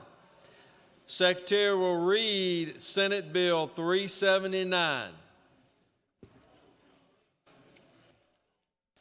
Senate Bill 379 by Senator Chance the 16th and others. Bill to be entitled, an act to amend Part 5 of Article 3 of Chapter 12 of Title 44 of the OCGA relating to pawnbrokers so as to provide for limitations regarding certain fees or taxes for pawnbroker transactions and for other purposes. Senate Committee on Economic Development recommends that this bill do pass as amended. The Senate Economic Development Committee offers the following amendment. Amend Senate Bill 379 by inserting at the end of line 19 after the period the following. This subsection shall not apply to any adopted ordinance or resolution effective prior to the effective date of this subsection. Chair recognizes the senator from the 16th to speak to the bill.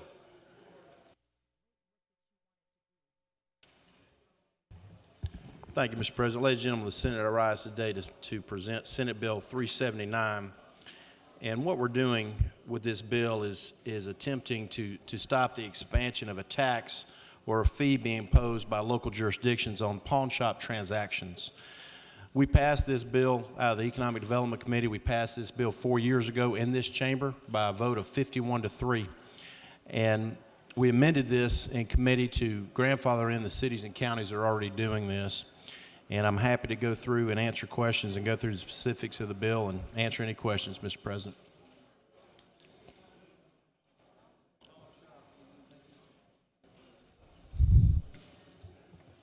Chair recognizes no questions, Senator. Thank you. I yield well. Chair recognizes Senator from the 45th. Speak to the bill.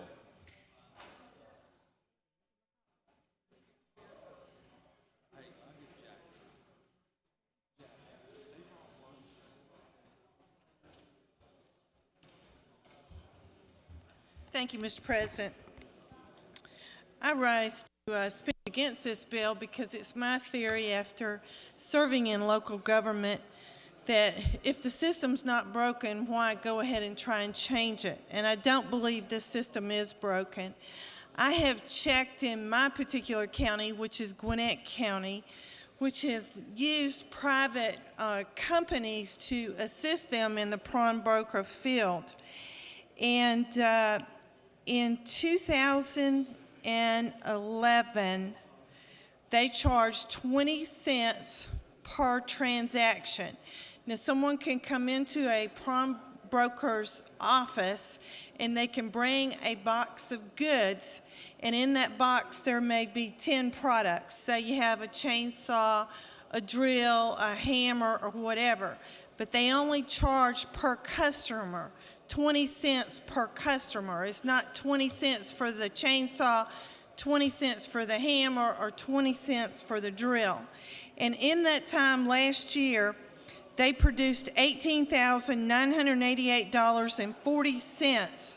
All of that money did not go to the county. Not one penny went to the county. It all went to the business that runs the transaction process.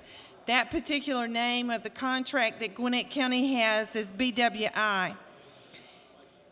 The other thing I checked, Gwinnett County has 15 cities, and I checked with 2 different cities. The city of Lawrenceville contracts and receives 20 cents per transaction fee.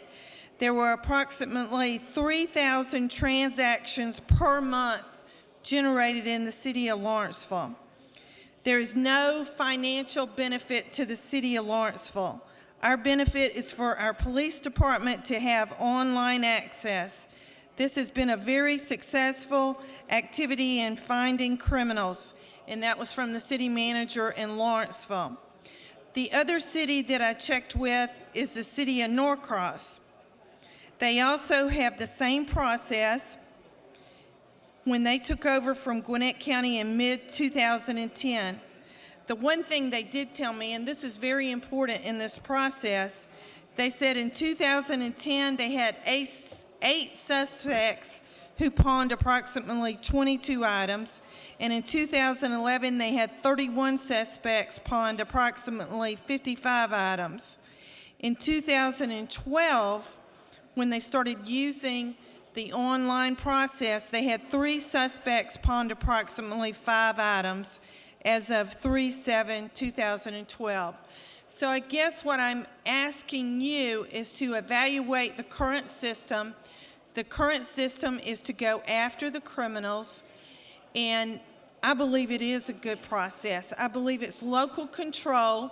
You should not take these cities and counties' ability to contract with services if they want to pursue that in going after their criminal activity. I do not feel like they should be punished. The one thing we preach down here is local control, and that's exactly what this bill is trying to do, is take away local control. And I understand the grievances. I think they have one city that is charging an exorbitant amount. But the majority of the cities, the majority of the counties, Gwinnett County is a metropolitan county of almost 1 million people. They're doing it the correct way, and I don't think they should be punished by one particular bill going after them. With that, Mr. President, I'll be glad to answer any questions. There are no questions, Senator. Thank you. I yield the will. Do we have any amendments? That's it. The question is on the adoption of the committee amendment. Is there objection? Without objection, the committee amendment is adopted. Does any other senator wish to speak for or against the bill? Is the objection granted? The Porter Committee which failed pass the bill. Chair's none. Porter Committee has agreed to. Shall the main question be now put? Are there any objections? Chair's none. Main question is ordered. Shall this bill now pass? The question is on the passage of the bill. All those in favor of the bill will vote aye. Those opposed, no. Secretary will unlock the machine.